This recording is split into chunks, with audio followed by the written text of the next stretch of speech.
Hello, and welcome to All the Best Bits, where we are doing audio commentaries of the films that we have chosen from our best bits throughout the season. I'm one of your co-hosts, Will, and I, again, have been joined by my co-host, Kevin. Kevin, hello. What's the story, Will? What's the story? Story's good, boy. Story's good. Kevin, we're here to watch Aliens and do an audio commentary for Aliens. But it's the Aliens special edition. We should tell people that. It's the director's cut, isn't it? It's the director's cut, absolutely. And what we're going to do is that Kevin and me have synced up our copies of Aliens, the special edition director's cut, at around the 27-second mark, which is where we see the Brandywine production title card appear on the screen. So if you want to pause us and sync yourself up with us, it's about 27 seconds. The Brandywine production logo has just kind of become full white on the screen, and we'll all hit play together and we'll go down this journey of 40 miles of bad road, James Cameron's bad road, together. Kevin, are you ready to hit play? I am ready to hit play. Say when. Okay, well, we'll count this down. Okay, so everyone, we're going to hit play when I count down. So 3, 2, 1, and play. Okay, we're off. Oh, I'm looking forward to a nice rom-com this evening. Good old Jimmy Cameron. Never heard of him. Nah, you know, and the guy, he's up there with Mel Brooks as some of the great comedies. Okay, can we talk about titles? We're looking at these titles. We can talk about whatever you want. I used to love the Alien opening credits where they would sort of open up like hieroglyphs. Yeah. And this is more like, it's like blinds opening. I kind of, it's a similar idea, but it's like more like the lines of the video camera, you know, and there's the eye from our logo. Wow, this just goes to show that Kevin does all of the production stuff, because I'm literally genuinely going, really? Wow, fair play to you. James Horner, incredible score. So many legends in this. Stan Winston, of course. And Rest in peace. Yeah. There's so many things I can talk about every shot. I love this image of space. This blue. It's not black. This kind of... Or it's not brown and yellow like Alien. It's a different... It's immediately a different tone, isn't it? Mm-hmm. Yeah. And... Produced by Gail Ann Hurd. Were they married at the time? Cameron and Hurd? They were, yeah. They were.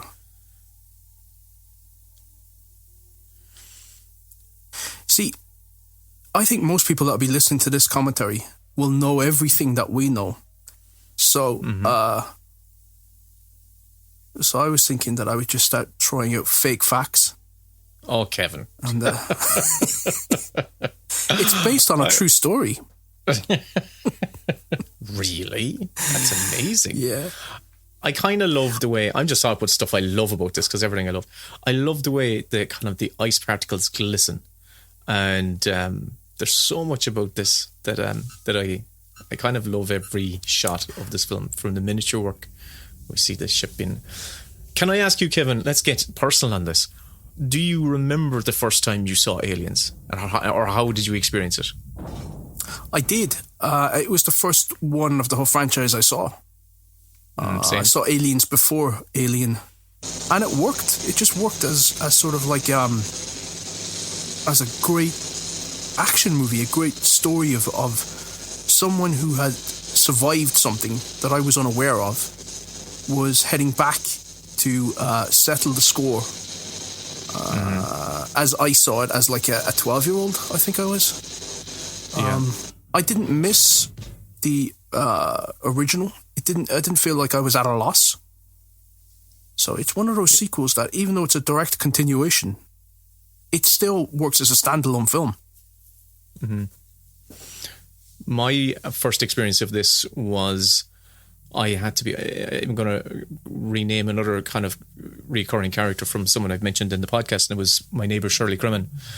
And Shirley had talked me into watching this film, and she talked me through the whole film, and I did not want to watch it because I knew it was scary. But she actually told me the whole film and told me the scary parts. So in this particular scene, when that machine is drilling through the wall, I was literally just nervous. And she said, "Don't worry, this is not the scary bit." Yeah, I was like, and when that machine comes in and scans the pod, I was like going, "What's that?" It kind of looks like an alien, which is kind of cool. It kind of has this real sinister vibe. And she was just saying to me, "Don't worry, it's not scary." So she was literally kind of telling me talking all you down the off bits. the ledge. Yeah, kind of saying, no, okay, this bit's a bit scary. I was never affected by this film in particular. I don't find it that scary. The first one I found really unsettling, but I just find this really exciting. But that stuff that you were just talking about, that sort of I don't know what you call it, that sort of like laser cutter. Cameron insisted on having that in the film, so it came out of his own pocket. He spent his own money to have it because they didn't have it in the budget. This was a really spendthrift production. Wow.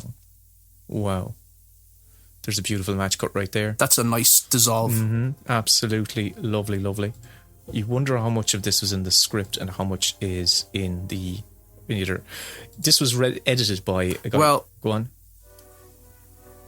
I was just going to say, one of the earliest scripts I ever read was the Alien script, and I absolutely loved it. I read Aliens, Scream, and The Matrix, and that was a trifecta of fantastic scripts. Wow. And I read The Scriptment. Did you ever read that? The sort of the 70-page sort of blend of a script and a treatment that Cameron did. Because at the time, he was also writing the sequel to Rambo and Terminator. He was writing the three of them at the same time over 8 months. Wow. So which Rambo? Which Rambo are you talking about? Rambo 2? The sequel. So, Rambo sorry. First Blood. Oh, sorry. You were talking about he was writing Rambo 2, the Terminator and Aliens at the same time. Yeah, and then he parked Aliens to shoot Terminator. But all the three projects were converging at once. So he only did a scriptment for Aliens. And this was, before... I suppose, did they have word processors in 1985 or 1984 maybe? But they, he's doing all this stuff without access to the internet, which for me, I don't think I'd be able to write anything in 8 months without the internet. And he wrote 3. Jesus. Oh my God. On a typewriter. Yeah. And the fact that they thought he was so good, and based on what he'd done with Terminator the script, they were willing to wait for him. So David Giler and what are the other producers? Hill? Yeah, Walter Hill and the other guy. Dan O'Bannon? Yeah, no, not Dan O'Bannon. The other producer. Brandywine, those guys. They said they'd wait for him. Yeah. So he must have been very convincing. Well, if you read any of his stuff, I would be convinced. And... So Sigourney Weaver said she was unhappy with this moment for one reason. She thinks that, and I agree with her, that the chest burster comes out of the chest, not the stomach. So I'd agree with you. So she I totally agree with that. Yeah, she thinks it's a far more suffocating feeling to think that something's in your chest cavity rather than in your stomach. Yeah. But I suppose, maybe this was Cameron either getting around the fact that obviously he can't have it topless, but also, there's a lot of maternal themes of this. So, you have her having a baby kicking with inside her, and we're going to come to learn that she's lost her kid. There's something really... This is the thing, I think, what's a bit of the genius of the concept for the whole Alien franchise is that idea of having something planted in down your mouth, in your neck, It's just so, as a kid, it really bothered me. It's just like it's growing inside your chest someplace, and it really bothered me. Here's the scene that I picked for my best deleted scene bit, and controversial. Controversial. Well, not controversial for everyone. Look at that Only TV. for like you and yeah, we got one of them downstairs now. It only took us 20 years. Yeah. I mean, I said my piece on the episode itself, but I just think it's a little. I think it undermines her character a little bit, but a lot of people think that it justifies what she does later on. But I don't know that you need to. I don't think you need to establish that she was a mother for her to have maternal feelings. But, yeah. I agree. I would agree. I would agree with you with that regard. I just feel if I was writing this, I would have to have some sort of scene where she is trying to figure out what happens to her what she left behind. I think she's coming home in Alien. That's true. She's returning home, and that we need that question resolved. And if it's, I think, okay, yeah, it might be a little bit on the nose later, the way it's executed later on, but I know it's kind of devastating. I think it's the idea. It just is devastating. An 8-bit camera in the future, technology advanced. Camera, yeah. Do you know that's? Do you know who that picture is though? Who? It's James Cameron, and they just switched his gender. Like what? Fake facts. Fake facts.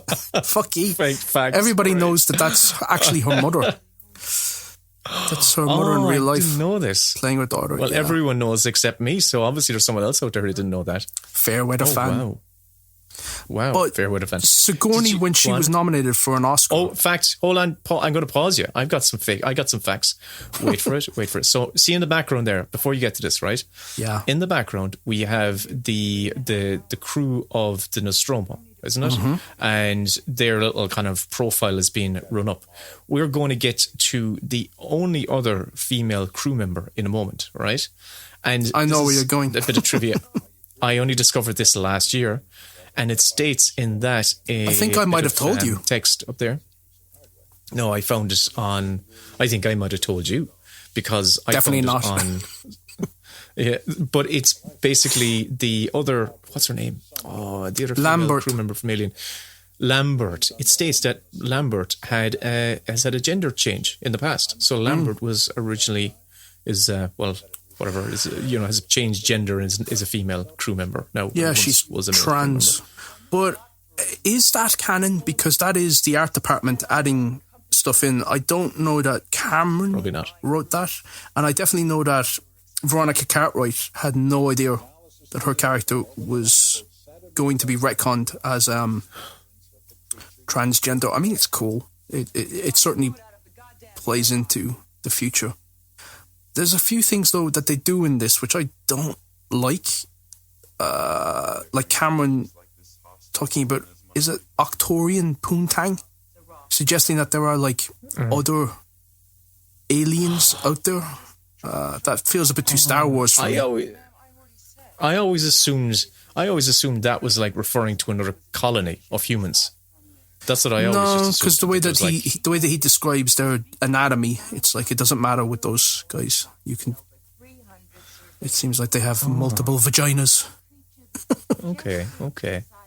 And obviously, in the future, everyone's taken back up smoking, and it's a big thing, you know. Kevin, I interrupted you when you were going to give me some juicy trivia about Sigourney Weaver and her Oscar nomination. Oh, I'm glad that you remembered those details because I couldn't remember what I was going to say. Yeah, she was nominated for Best Actress for this role, which is really unusual considering the genre of the project and the fact that it's an action movie sequel. Like, it just speaks to how compelling she is as an actress and what a fantastic arc Ripley goes on in this film. But she based almost every instinct that Ripley portrays in the film on the scene of her losing her daughter. So So she was really disappointed to have that cut. And she spoke about that while she was up for the Academy Award. Yeah. Yeah. And I agree with her. I agree with her. I mean, for me, it just feels like it's the novelization of the film, and I just want to watch the film. Like, I don't like us going to the colony before Ripley. I think that we should stay with Ripley, and we should discover it with her. So, there may be a hybrid version between the theatrical cut and the director's cut that I think might be the sweet spot for me. Yeah, I can see that argument being made. For me, I think I enjoy this film so much that I just love getting any extra bit of details that doesn't, in the early half, that doesn't bog down the second half. You know, that, you know, you can give me this extra stuff in the first act, I don't mind it. But, you know, I think they've added they've added extra scenes at the right point. Whereas if they started adding scenes in the second half of the film, that's when we might have... This is definitely a better director's cut than Alien, Ridley's version. I feel that his one particularly bags it down, or bogs it down. But this, it definitely feels like an extended version of the film. It doesn't feel like any of the scenes don't feel extraneous. They add to it. So, you know, I am very weakly opposed to the director's cut. Ah, well, that's fair enough. This is one of those extra scenes, and I like this one, right? Because here we are. I like seeing these. I like going to Hadley's Hope, and what does it say? Have a nice day. And we're going out to see the alien spaceship, which we don't see, which is kind of like was one of those kind of like disjoints in my head watching this. I went, oh well, hang on a second. Where's that alien spaceship in the theatrical cut? We don't see the crash alien spaceship that the Nostromo crew finds, but in this we do, and I like that. I do like that. God, it must be a rough life. God, imagine living out there. Does it remind you? Let's go to Mars. It's great crack. They filmed all this in Iceland. This guy always... I actually did wonder if this guy was John Goodman. I mean, it is really fucking cool to see what the base looks like at full capacity, thriving. Like, this is... Yeah. Yeah, and it's good. It's good business. It's interesting. That's the thing. It's not a dull scene. The camera's moving the whole time. You see what... as you're saying. It reminds me an awful lot, though. Go on. It reminds me of the deleted scenes from Terminator 2, where they're walking through Cyberdyne. And he's, you know, it begins with him, oh my God, the black guy exposing the... Dyson, exposing the metal arm, and then walking through the whole of Cyberdyne, doing this walk and talk, this very Sorkin-like walk and talk. And it plays out almost verbatim, the same as this, except they don't have kids on shining trikes. Okay. And I think the kids aspect of it actually adds to the devastation that they all get consumed by facehuggers. That, like, you know, it's not just adults or just kind of like minors or whatever the hell they are. It's children, families are getting wiped out. It's minors and it's minors. Oh God! You see, I'm loving this. I'm loving seeing these models driving around, and and here we get to see Newt being a little shit to her brother. Knock it off! And no wonder she attaches herself to Sigourney Weaver, because they kind of have very similar hairstyles, or not colours, but they've got the big 80s mop brush hairstyle. I always thought he was Christopher Lambert. Why? Don't know. This is back in the 80s where I was just connecting all the films together. So, no, this is 1990, early 1991, so whenever I saw this. So when I was a kid, I thought that Riker in Star Trek The Next Generation was Captain Kirk. I thought they brought back Captain Kirk, and now he's He's playing second fiddle. Kevin. Oh, man. Do you mean like he was actually Captain Kirk? You mean like the character of Captain Kirk had come back? Because I was too young to know what the names were, so I was like, oh, that's the guy who was the captain of the last ship. Very good. Just because he had a slightly similar hairline. That was it. I can't tell any of those white guys apart. They all look similar to me. Well, I'll guarantee you Jonathan Frakes and William Shatner certainly aren't in the same height bracket. That's for sure. But this is all really compelling. You see the terraforming. But you see, yeah, exactly. This is the thing. This isn't bad. These are not bad extra scenes. Every scene here has got drama, is dramatic in itself. It's dramatic. The tension of seeing your parents go into the ship. This was all cut from the theatrical cut, folks. This was all gone. This was not there. Good. And what I like about it as well is, look, we also have seen the development of what these colonists have actually done. They're terraforming this planet because obviously in the previous film they had to go in wearing spacesuits, but now whatever processes they're doing, they can go in where they're breathing oxygen. And no, they don't explicitly say that. You just get it. How many years has it been since Alien? 57, isn't it? Alien came out the same year I was born. No, so not 21. the films. Not the films. What do you mean? Oh, sorry. In the time. 57 years. She's been hypersleep to 57 years.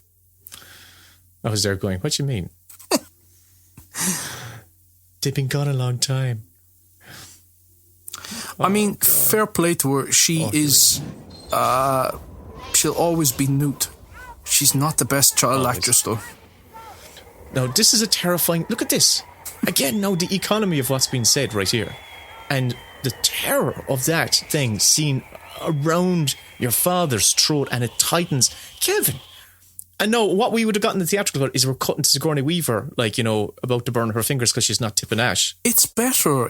We know what a facehugger is, and we don't need to see multiple facehugger scenes. So I don't need Newt's backstory. I don't give I'm now more invested in Newt. I'm not. I do. I don't give a shite about Newt. She can fuck off. No, this is better. We're with our heroine. Yeah, it's tighter. But no, it's all good stuff. I'm not. Here's Burke, and the other guy, his name is Gorman. Oh, Gorman. Thank you. Do you know that this film was edited? Seeing as I think we need to talk about all the people. Edited by Ray Lovejoy, right? Ray Lovejoy has also the guy edited, from the TV show. No, not the TV show. No. That's what's his name? Oh, I know you're on about. See, I loved watching that in the Sunday evening. He edited the cult classic Krull, okay, and a few other films such as 1989's Batman, The Shining, and also another sci-fi classic, 2001. He edited 2001 Aliens, Batman, and The Shining. Fair play to him. And a whole lot of other and a whole lot of other crap. Editors should get residuals. They're so vital. They really bloody well are. Writers, directors, editors. Writers, directors, editors. They're all crafting the narrative. They're all prime storytellers, I think, in the making of a film. Of course, writers are at the top of that triangle, but obviously editors are very important to supporting the writer's vision, and directors are great facilitators of the writer's vision. So, everybody plays their part. Yeah. Look at those cups. God, that's impractical. Oh my. See, I'm watching this on Blu-ray, so I'm seeing stuff that I've never... I love the fact that when we're doing these, I'm watching them on Blu-ray. And I get to see details on the screen that I never really noticed before. I'm watching it on my phone. Just as Cameron intended. On the smallest, on a flip phone. in portrait mode. While tweeting. He's a really good shit, though, Paul Reiser Burke. He's got that sweaty, like, Wall Street vibe about him. Yeah. You just know that. Do you know who he's comparable to? Is the best friend in Ghost, the best friend of Patrick Swayze and Demi Moore in Ghost. Never seen it. You've never seen Ghost? Oh my god! I have seen it. I think I've seen it. I don't remember it. He's another white guy. I can never tell any of these white guys apart, but he's good. I mean, look, this is... I get what you're saying. If we went from... Yeah, we know she's having nightmares. She's having another nightmare. It's literally... No, that's not what I was going to say. What I was going to say is that it is so important that you see your heroine or your hero vulnerable, that they're not steely and cool and kick-ass. Like, people take away from these types of movies that they're badass characters, but they're only badass because they're fucking shit scared and they're out of their depth. So I think a lot of people these days skip that step because it's like, why do we need to see the female character weepy and expressing such trauma? And I think it's vital. You're only brave if you are scared. Mm-hmm. It's like the John McClane, the trajectory of John McClane's character in the Die Hard films. In the first film, he is such a fragile punching bag. He literally just gets cut if the wind blows incorrectly, versus where he is by the end of like film 5 or whatever it was. He literally is Superman. He literally is like his character in Unbreakable. And they completely forgot that he is just a fragile guy, and that when he's running on glass, you feel for him. Now, I want to pause for a second. Not pause, but I want to acknowledge everybody this listening. Gorgeous shot. Don't pause. The Sulaco. I love the ship design. I love it. It's just so. It's not the Enterprise. Cool. It's not the Enterprise, but I'm not in a contest. They're just. I just love that design. Tits. Where? Everyone, rewind! Damn it!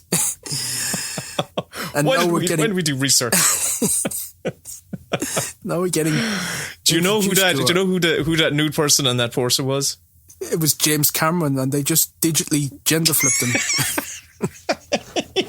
Yes, he wanted the whole cast and crew to be turned on by his visage. Don't be so crude, Will. I'll do it myself. Isn't this all forced perspective and models? Well, we've just gone past it, but that whole hangar is a combination of full-size sets and models. Yeah. I mean, this stuff is just magical. It's amazing. Mm-hmm. And they have another cool visual trick up here where they use mirrors to fake the amount of sleeping pods. This right here, that's a mirror. So you think you're looking at 10? So yeah, and I have stopped and looked at this. I've stopped and looked at this image multiple times, and I cannot tell where the seam is. You can't see where the mirror is. You're only looking at maybe two or maximum 4. The rest of them are it's a mirror. It's mental. No, here it is now. Here it is. So watch this now. Yeah, but look at the people. I think we're looking at 4. I think we're looking at 4. And I have never been able to tell where the join is. Yeah. It's so clever, isn't it? It's so clever. See, there you go. We're looking at a mirror. It's brilliant. It's so clever. R.I.P. to one of the goats. Great to be here. He was always good when he turns up in films. I loved it. And even when he directed his own films, he was damn good as well. Seemed like it's just good skin. Frailty, yeah. Not enough to wake up to your face, Drake. I love the way Apone wakes up and puts a cigar right in his mouth. I love the fact that Apone was actually military and he's the most out of shape of a lot of them. Dad bod. He doesn't need to work out. Listen, the dialogue. Cameron was so influential that people just aped his dialogue. And now it feels very tropey. But it's so quotable. Like, there's almost every line in this scene that you could quote from. Mm-hmm. I agree with you. He's a great dialogue writer. Who was Jeanette Goldstein. Vasquez. She's definitely a natural redhead and not at all Latino. And I don't know if she's English or was she American. She's so convincing. She plays Irish in Titanic, doesn't she? And she's You're right. And she's in Terminator 2. She's the mom in Terminator 2. The stepmom. And there's Prince Margaret behind her. What? Yeah, Prince Margaret from the royal family. She plays the pilot. Shut up! Oh, Kevin, God damn it. There I was thinking of The Crown. And I was going, hang on a second. No, I was thinking of the older seasons. No, that's done by Helena Bonham Carter. I was like going, she looks a bit like Chelsea Clinton, but she also looks like one of the royals. Spunkmeyer. Here we go. This is where he talks about rescuing them from their virginity. Dumbass colonists. Dumbasses. And cornbread. But look, he's doing the thing with Octorian Poontang. Yeah. Remember? Yeah, Frost. But your one was male. Doesn't matter when they're Octorian. What the fuck does that mean? Agender, alien species. Okay. But before we get on to this great introduction of Bishop, Michael Biehn, who's the second lead in this film, has been introduced and he's in the background, and it's very similar to how Ripley was introduced in Alien, where if you watch Alien without knowing where it's going, she's just another one of the supporting characters. Yeah. So Biehn here is not getting an introduction. He's saving all that stuff for later. But isn't that a good idea? We're talking about writing now, right? Oh, this is a fucking class scene. I just love it. But isn't it a good idea to, if you're having like a horror film or a film where you know people are going to get knocked off, kind of holding, it's such a clever technique, just keeping your main character, your surviving character in the background so that there's a natural kind of tension and a natural worry in the audience as to who is going to survive, and just letting kind of like the best character emerge from the group, because that's the case now with this gang of Marines. We're, as you just said, Hicks is just in the background, and you don't know who is going to be the hero in this group. You don't know who's going to be the dickhead. You don't know who's going to be the hero. We already know Ripley's our hero, but who else? And that creates a kind of a tension between the film and the audience, I feel. Definitely. It's a hard balancing act, though, because you can sometimes feel like you're just not advancing the story from the important character's point of view. So you have to sort of like... they have to sort of be in concert with the themes of the story so that it feels like they naturally evolve into a leadership position. And you don't feel like, well, why weren't we with this person more in the first act? Like, this is an ensemble film, but it's very much headed up by Ripley. And this is great. Like, he's bringing back an android or synthetic, and he's inverting it. Yeah. So this is another one of those shots of the set where, it's fake. It's so fake. Is it a matte painting? It looks like a matte painting, maybe. Definitely. I say that. I haven't a clue. You know who shot this for real and not fake fact? The guy who shot this was called Adrian Biddle, and he also shot one of our other best bits films, which we'll be doing an audio commentary for. Guess which one? Blade Runner? No, it wouldn't be Blade Runner. I'll tell you. Oh God, I don't know. Tell me. Yeah, The Princess Bride. Oh right. Yeah. Adrian Biddle. He shot a lot of good movies. Princess Bride, The Mummy, Thelma and Louise, Willow, Judge Dredd, did a few Bonds. Don't like any of those. Oh, shit, tell him to stop. I love that none of the Marines take her seriously. That she is so low on the pecking order. And we know that there's something so frustrating about being right and being wronged. And you're just totally on her side, which is just like, shut up and listen to her. She's telling you the truth. Yeah. And she's but just look at her. She's playing scared. She's not playing like, I'm in charge, rah, military general coming in. This is what you do, Marines. She's like scared for them and scared and uncomfortable reliving this. And I don't think that gets emphasized enough in people's sort of like celebration of Ripley. They just think she's a badass. And she's not. She's just doing her best, and her best is just better than everyone else around her. We also have Ripley's report on disc. I suggest you study it. It's just one of those things. But she is playing this scene as fragile and vulnerable, and she's pleading with them. She's not insisting that she's right. She's pleading with them to believe her. It's how she steps up to the plate in the scene. That's what I love about it. When they start mocking her and she turns around and she just says, well, you know what? She speaks over, what's his name? Gorman or Ibon, Gorman, I think it is. Mm-hmm. That's when their ears, she catches their attention. And I love that about this. Sincerity in what she's saying, and they think, okay. Yeah. She's not a suit. She's not, one of these guys that are just like sending these people out to risk their lives. And I love how progressive, like we were saying progressive now, it's almost, you can be a bit yawny and a bit corporate. Hold on, everyone. Two white guys are going to tell you what's progressive.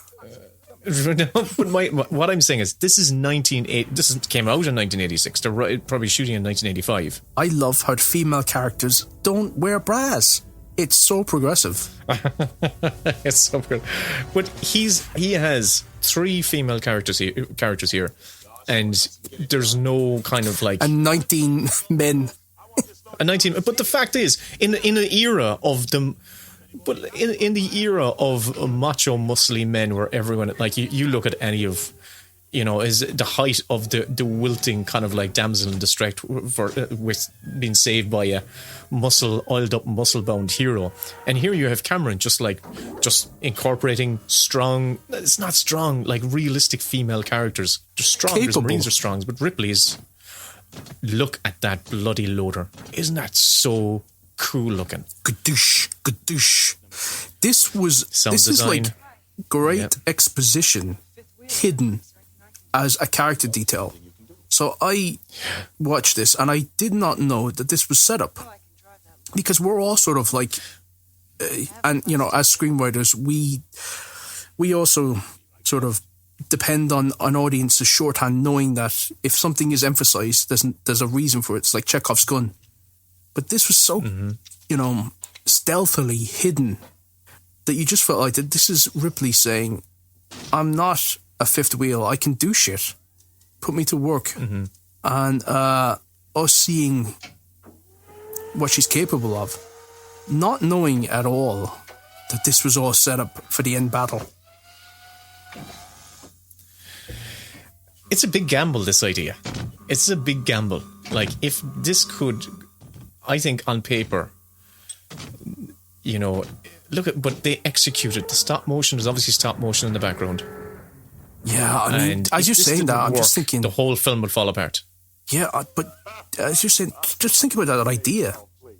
I want to have her wearing a mech suit and boxing a fucking 26-foot-tall alien queen. You would think you've lost your mind here. You're doing fucking Doc Ock versus Spider-Man. This is pushing credibility here. Yeah. Pushing here we see credulity. Those super cool machine guns on Steadicam arm rigs. And of course, if you listen, this is obviously coming out post Single Take. We all know that machine wouldn't exist if it wasn't for our hero in episode in Single Takes, Garrett Brown, the hero, the creator of the Steadicam arm. What was this from? This was from... Where did Single Take. Oh, right. I don't listen to the podcast. In the episode, there's this podcast called The Best Bits, and it's a podcast where two guys podcast. who should be writing screenplays and such are way up procrastinating by doing a podcast about their best bits. But everything about this film. Oh, hang on a second, more boobs. No, there weren't. Sorry, no, it's just James Cameron. There are characters in this team that I forget exist, and one of them is the guy who's leading this pack. Couldn't tell you his name. There's a few of them. There's like Spunkmeyer is one of them. Mm-hmm. But there's 17 of them. Hicks, yeah. Hudson. No. What's his name? See, I don't know. Vasquez. Well, all the names will show up in the camera in the. I always wanted to be Gorman when I was playing Aliens at home. I'm Gorman. I'm inside the armored tank. Okay. Looking at all the screens. There's an alien behind you. Shoot. And his Batmobile. Listen, this is ready for a controversial, hot, scalding take. I cannot fucking stand Hudson. He pisses me off so much. I think he's such a fucking fraternity bro where it's like, check it out. Obviously, I love Bill Paxton. And God, I wish he was still with us. Yeah. But Hudson gets on my tits. And yeah. But I think that was the intent. I know, Same but for me, I always thought, I'm like, shut up, Hudson, you dick. Yeah. But that's the intent. He's supposed to be this exactly as you just. What? No, there's a bit where I'm a bit confused. So plot hole. Where do those? How is that thing sitting there when the arms go down? Plot hole. You know, this film's shit. The hanger closes behind us. The arms go up. How is it still just standing there? I love this. Even the way she says, 2. It's a model. Mark. It is so We're in the cool. pipe 5x5. We're in for some chop. The energy of them dropping. Oh my God, everything. I'm sorry, I might be getting slightly aroused watching this film. Are you too messant? Fly to friendly. Switch to DCS mode. Nominal the profile. We're in the pipe 5x5. 5x5. I love that. I love it. And then when the wings open up, it was so Mask. Look at all that. Remember Mask? M-A-S-K. Is it cotton wool? It is. Those aren't real clothes. We're picking up some hull ionization. Got it. Top Gun. Go for it, you badass. I love it. Me too. Yeah, I made my own pulse rifles and stuff like that. I used to make crossbows and shoot them at the buses that went past. How many drops is this for you, Dad? Did you ever kill one? Not a double-decker bus, but I did try. You tried. You're damn best. Where does this rank in your all-time favourite films? Because this, I'd say if you polled the entire population, this film, and we are basic bitches on this podcast because we just go straight for the films that are as mainstream and as popular as they can be. Because we're being true to ourselves. But I do think that this film would be in almost everyone's top 20. Yeah. Well, I know there's people. It's not in everyone's. It's obviously not in everyone's. But I know what you mean. It's in my top 4, and I only say top 4 because for my Letterboxd account, they kind of get you to do your top 4 favorite films, and I really chewed this one over. And my top 4 favorite films is this, Jaws, Fargo, and It's a Wonderful Life, and they are the ones that I always have watched. We're doing more times than any others. Audio commentaries for all of those. We'll probably get round to It's a Wonderful Life at some stage if people keep listening and giving us 5 stars. Yeah. Give us 5 stars, please. 5 stars. 5 stars. 5 stars. Give us 5 stars. It's all about the 5 stars. Check it out. Check it out. So, Michael Biehn replaced the original actor. Do you know who the original actor was? Brad Pitt. No. Who was it? Because I am sundowning in my old age, I cannot remember the names of anybody, but it was the lead actor from The Warriors. And okay. he had he was having issues. He was having substance abuse issues. So they fired him about 5 days in. But they all did up their own costumes. They augmented them as they thought their characters would graffiti them and personalise them. So Michael Biehn inherited the previous actor's costume, and he was never comfortable. I'm just repeating stuff here that everybody who's got the quadrilogy or did have it would know. But he was never comfortable with having Hicks have a red heart painted on his armour where his hat should be. He thought, really, that's just like a bullseye. Why would you do that? But I think it's really cute. I think it humanises Hicks, I think.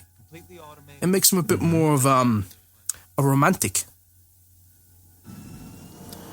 I just wish he had really gone to town and painted some wonderfully atrocious things on the armour. Brits out. Like cats' anuses. Just drawing cats showing off their anuses. What would you have put in your armour? I would have put the S. Remember the S that everyone used to draw with the 3 lines and the 3 lines, and you joined them up. Is that the swastika?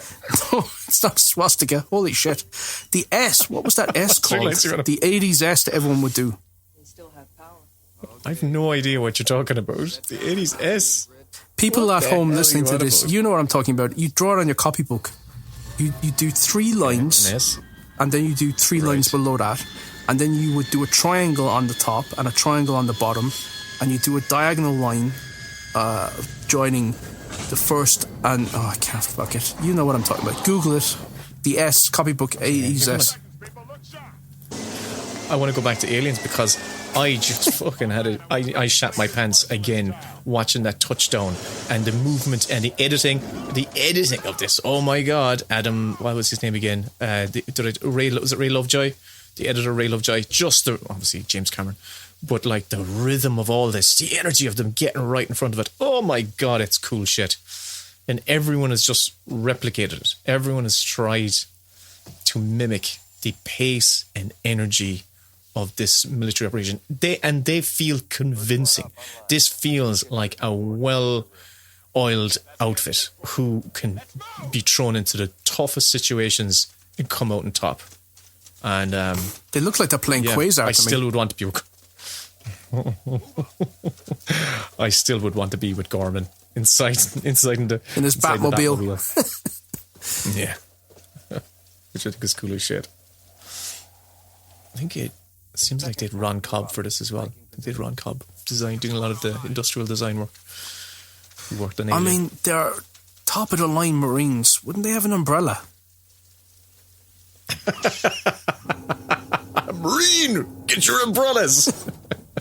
I'd be like, Marine. Lads. Oh, Jesus, stall on. Wait. Fucking hell, my umbrella. Oh, that's better. It's over 20 degrees. Sunscreen. It wouldn't be a dainty. It'd be one of those big golf umbrellas. I'm like, do you want to hop onto this here, Vasquez?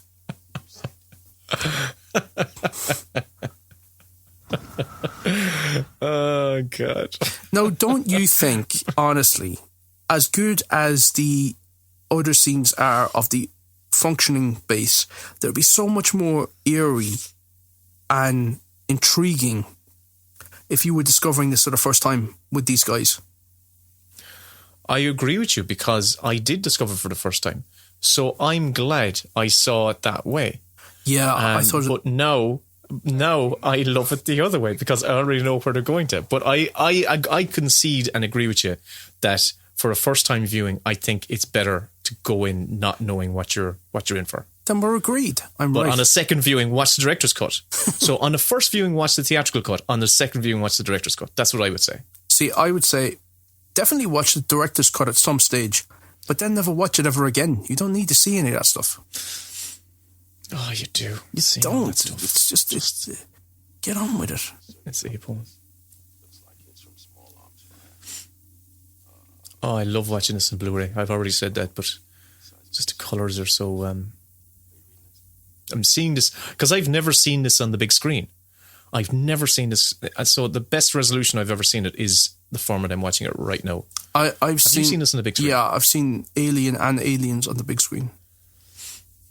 Oh, you lucky bastard. I've seen either on the big screen. It does change things. Films feel very different on the big screen. It's a totally different immersive experience.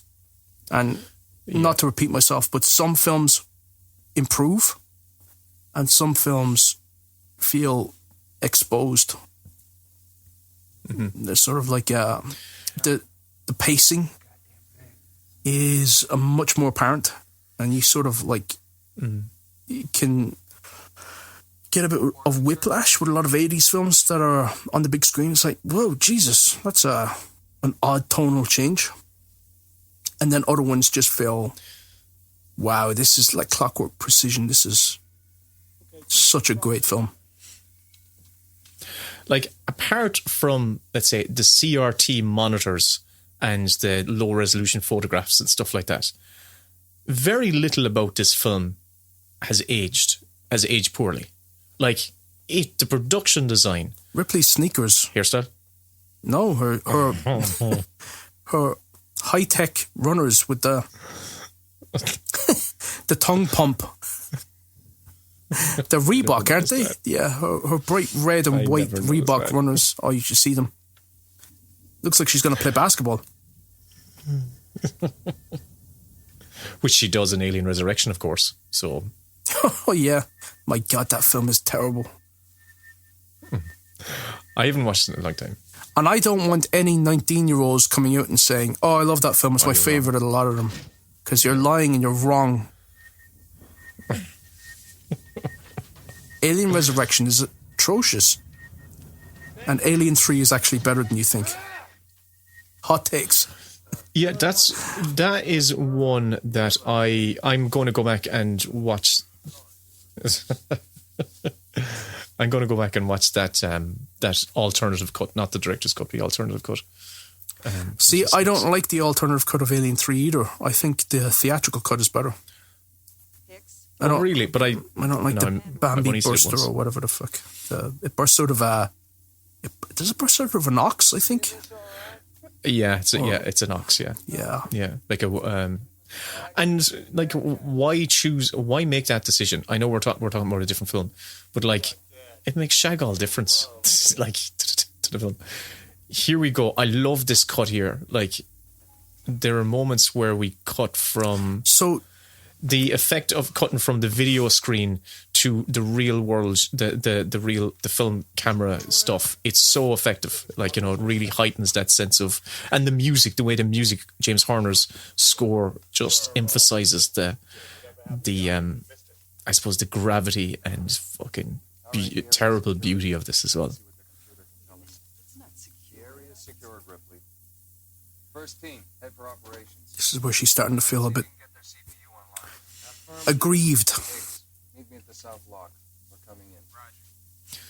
Why is she aggrieved? Just like because he's not being sensible. He's putting them into harm's way, and she knows what they're up against. I was trying to come up with something. I was trying to buy time to come up with something for her to be aggrieved about. Like she didn't get in-flight like meal or something like that. But it was a long walk, Kevin, and I didn't go there. Here we go, Gorman. Just don't get out of the goddamn armoured vehicle, Gorman. Stay in there. Not one umbrella between them. Look at Burke. Like short sleeves. Jesus, Burke. But their physicality is so good. They all have different... Look at her runners. Are just so...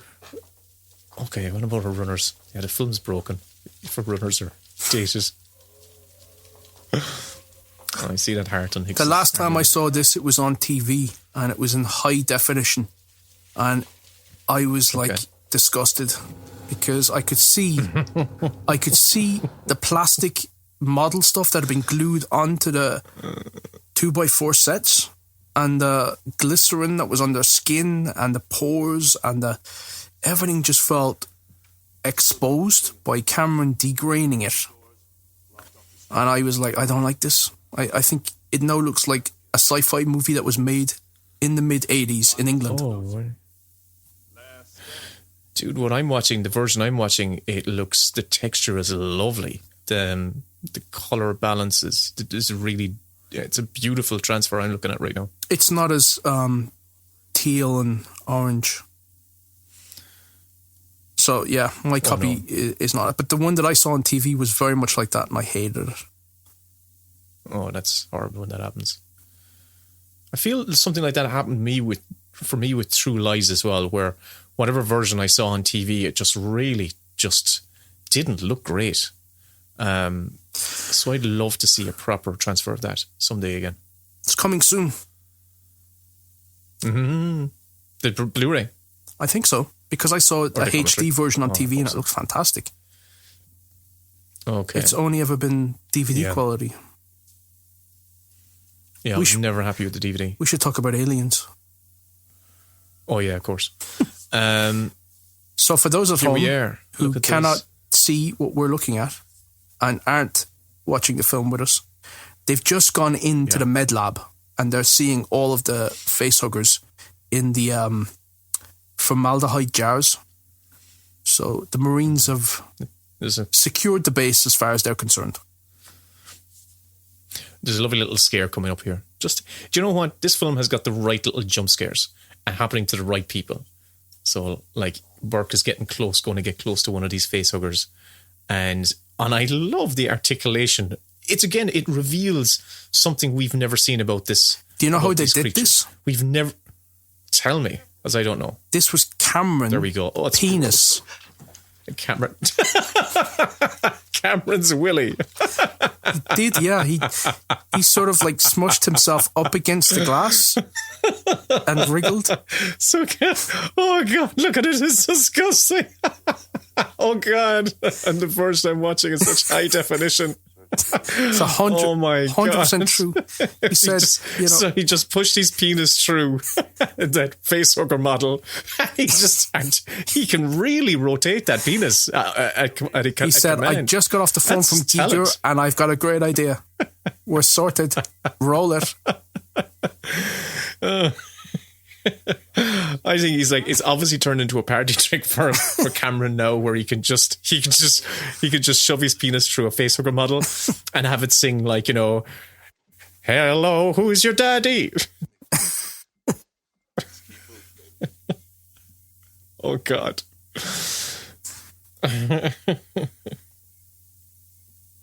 Why wouldn't they turn on the lights? I don't understand it. Always in these horror movies, they never turn on the lights. There we go. She's still a wimp. Because they have atmospheric lights on their shoulders. I don't buy it. And the motion tracker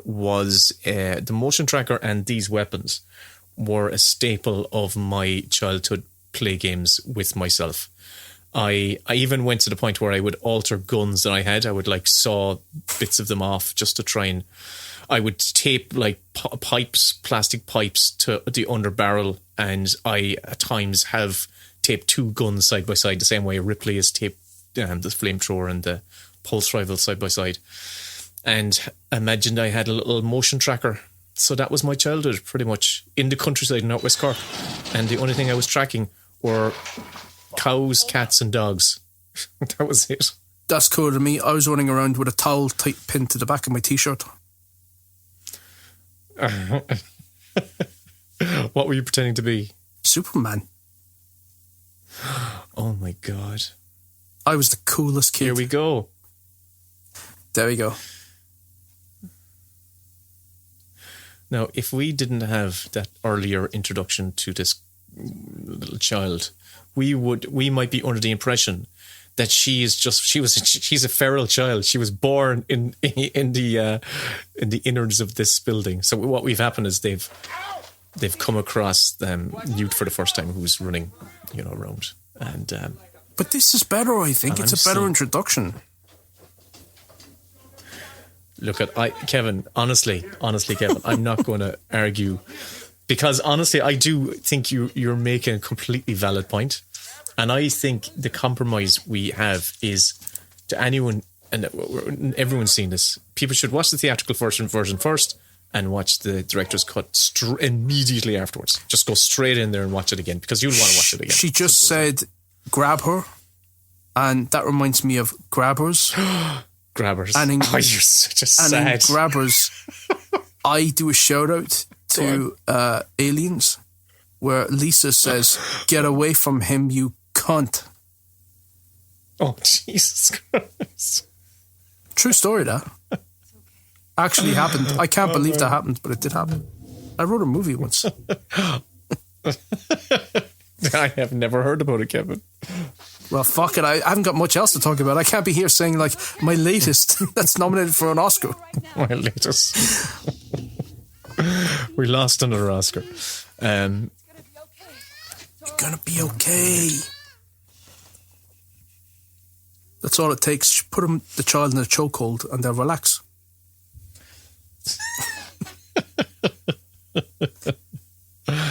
So you might hear a squeak from me now, and what I'm doing is I'm trying to plug in something, okay? That's all. Ruining your I'm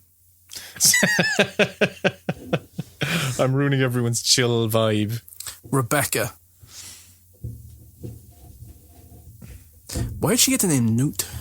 Why not Becca? Well, no.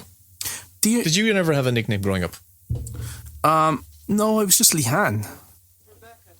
And Kevin is just always shortened to Kev. And as I said on something, Jesus, I don't know. On Grabbers, I was called Langers. That was my nickname on that. Yes, you said, yeah, you have told me that story. But in what format? Be out yet. Yes, that's the thing. Do you know what Ripley's original name was going to be? Because Cameron had to name her, obviously, because she didn't have a first name in the first film. Do you know what her original name was going to be before they settled on Ellen? I would definitely say it was Fanula. No. It was... What is it? Peggy. Are you joking me? Yeah, Peggy Ripley. Peggy Ripley? Yeah. Sure, I know Peggy Ripley. Oh, Jesus. She's a sound banter on this commentary is flying. I'll tell you one thing, just in case you've never watched any of the special features. Sigourney Weaver really tried hard to clean her face because she didn't want the child actress to constantly be in the makeup chair, having to get more dirt applied to her. So she thought, I know that if I do this in continuity, then they'll keep her face clean. Yeah. So she really scrubbed her face. Wow. And that was sort of that's a very sweet thing, I think. Wow, that's amazing. Do you know, this is another little trivia thing, because I watched a documentary on a flight one time, and do you know that Sigourney Weaver's first kind of like on-screen, big moment on screen came when she was like 13 or 14. And she was at, I think it might be the last live big Beatles concert. She was in the audience of the last Beatles concert, and the camera cuts to the audience, and it does a close-up of her when she was about 13 or 14. Did you know that? No, I didn't know that, but I do know that Paxton is seen in a picture of JFK in Texas before he's assassinated. Mm-hmm. So this is 100% true. He's a little boy and he's on his brother's shoulders, and you can see Bill Paxton as a child there to watch JFK address the crowd. Shut up. That's true. That's actually true. That's not a Kevin fact. Oh my God, that's amazing. Pause your copy and Google it. Wow. I know my shit. That's something, bit of trivia I never knew about Bill Paxton. That's amazing. It is. Everything I say is amazing. Kevin, if only If only you knew how true that was. Thank you. I'm so blessed to be able to receive these words of wisdom from the one and only Kevin Leah. Thank you. Superboy. Oh, look at this gross, ugly thing. That is not Cameron. Oh, God. I wish one of us could do a James Cameron impression. It would just... And I love this. Listen, you motherfucker. Do as I say, you fucking cunt. When Bishop turns around, it's great. It's playing on the audience's expectation of, we know these things turn bad and this guy's going to turn bad, creating more tension and more suspense. And it's, again, as you already said, it's stop your grinning and drop your linen. Great lines. It's fantastic. Oh, man. Do you think that would work in a club? Stop your grinning and drop your linen. Do I think it'll work in a club? No, because I must have tried it several times. All right. Let's go. People ain't paying us by the hour. Let's go. Head them out. Okay, Frost, you're driving. Yeah. This is one of my top 4 favorite films, without a question. Sorry. Like I'm just watching it and enjoying everything, every shot, every line of dialogue.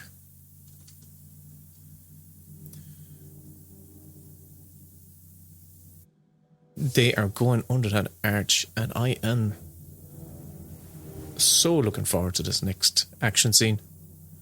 I love it. And I love the way that was one of those cars that pulls. Oh fuck it, cars. What am I saying? The thing that pulls a plane, like a tugboat. Tugboat with wheels. A tugboat. There we go. It's not a car; it's a tugboat. I love the way that big ass gun just slides to the rear of the car. It's like, I'll just get out your way. Hudson tracker online. Left and right, buddy. God, I'd say using those guns with the Steadicam arm was so cool. So cool. Sub-level 3. I know that from the soundtrack. I've written so many scripts to sub-level 3. Really? That's the name, the title of that of a track you use a lot. Because it's a bit like mood music. It's just that sort of like heartbeat. Yeah. So it has this sort of like a quiet tension. It's really good for writing. Anything that has a sort of a really oppressive theme, I just end up remembering the film that it's from. I've used this a lot, or I've gone to tracks for this for a lot. The Jerry Goldsmith theme from Alien is class 2. All of his stuff is good. He's done so many great scores to bad movies that they're not as entwined with the films. That's a model, isn't it? That's a matte painting that they stuck in front of the camera. And as they pan down, the transition is absolutely seamless between the matte painting, which is literally a painting on glass close to the camera, and they transition down to the set. And when, again, it was one of those cases where the producers back in LA saw the dailies, they were losing their shit going, how can you be spending so much money in production design? And he said, nope. The execs were saying, yeah. Not the producers. The execs were losing their shit. Typical execs. That's all they do is lose their shit. And like, all they have to do is just look in the toilet, because that's generally where I put mine. Badum-tsh. A-grade stuff, man. That's, tighten it up. We're getting a little thin here. Look at the way it drips. Oh, Jesus. It's...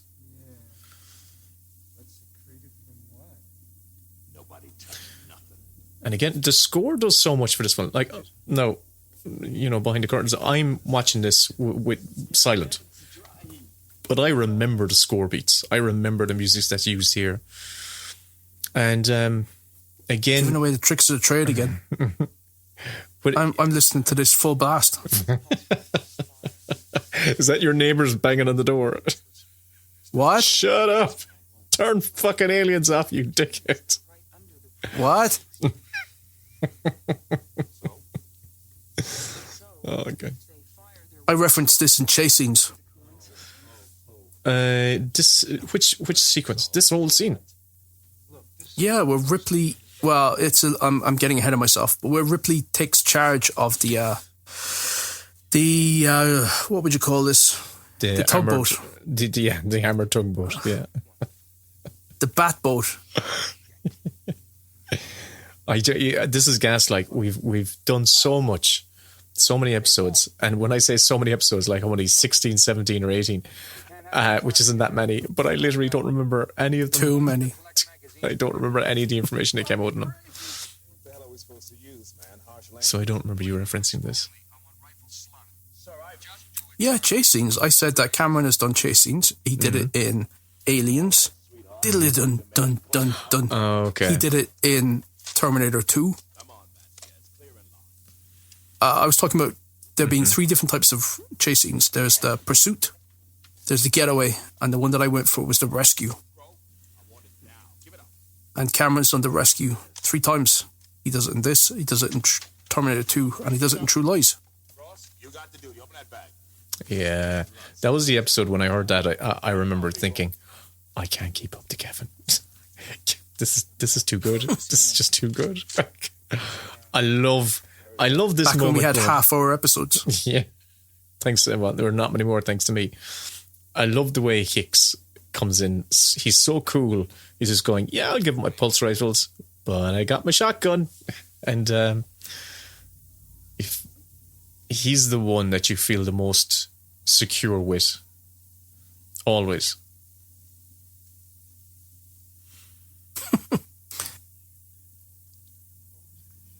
He doesn't do shit in the finale. Well, he has his reasons. Oh my God, there we go. Like, that's a child or something. Like, God above. See, this is the point where when I'm watching this for the first time, I have Shirley probably beside me, kind of coaching me through this, saying, "Don't worry, no, they're already dead. They're already dead.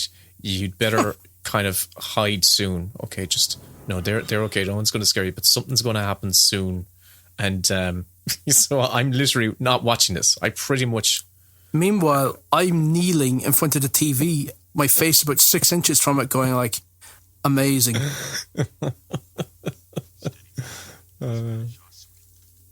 It just goes to show the difference when you were shown those films when you were 5.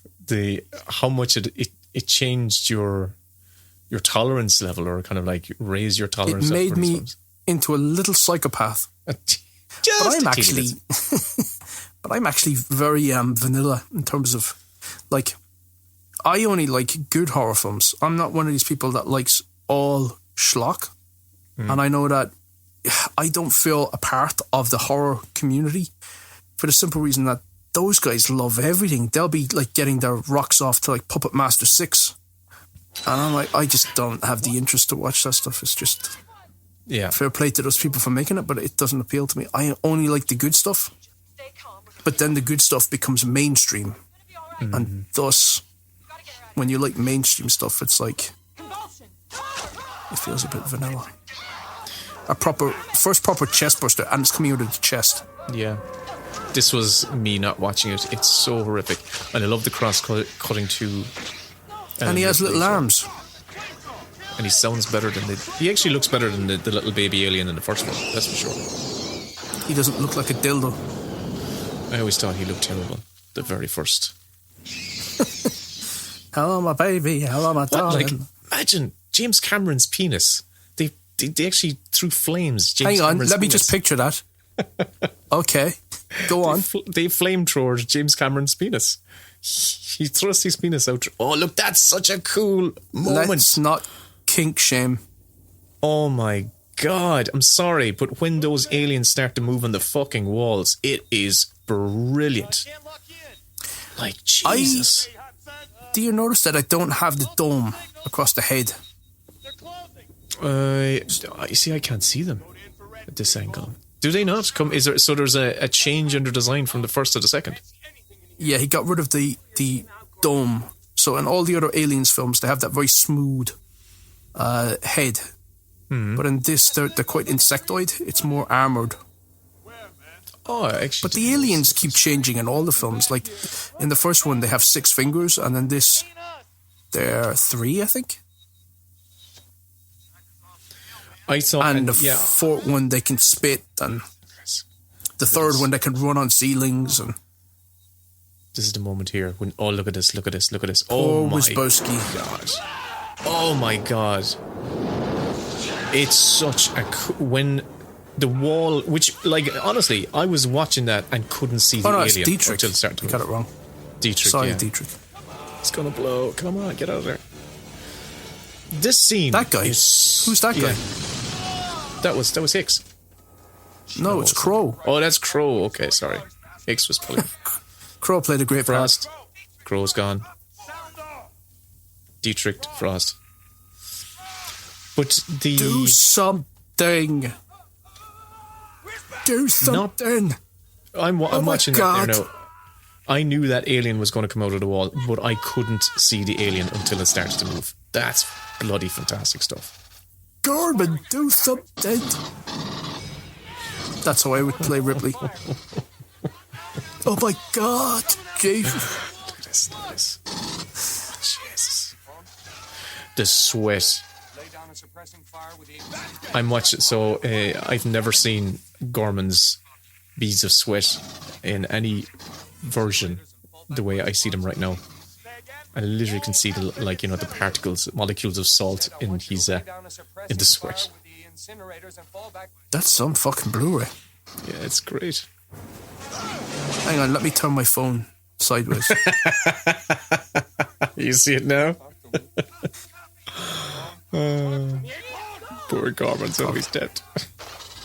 So everything, if you're not watching this film, everything has gone to shit. They've gone into the reactor core or whatever it was, and now Ripley is telling him, "Get the fuck out of there!" And Gorman, no, she's about to now get behind the steering wheel and drive in to rescue the guys because they're getting slaughtered. I love it. It's her character. She's complied the whole way and just been a passenger, and she's warned them. And now finally, it's the moment where she's warned them about, and that's coming to pass. Everything is just falling apart. The midpoint. It's the midpoint again. This truly is the climax, the midpoint climax of the film. Everything turns right here. She's taking charge. This really I love is the inciting incident of the mid-climax of the second half of the first. What is it called? No, I'm just as a story, right? I'm enjoying this because here now we have that moment where Ellen Ripley literally takes charge of this machine. She was still Peggy at this point. But I love it.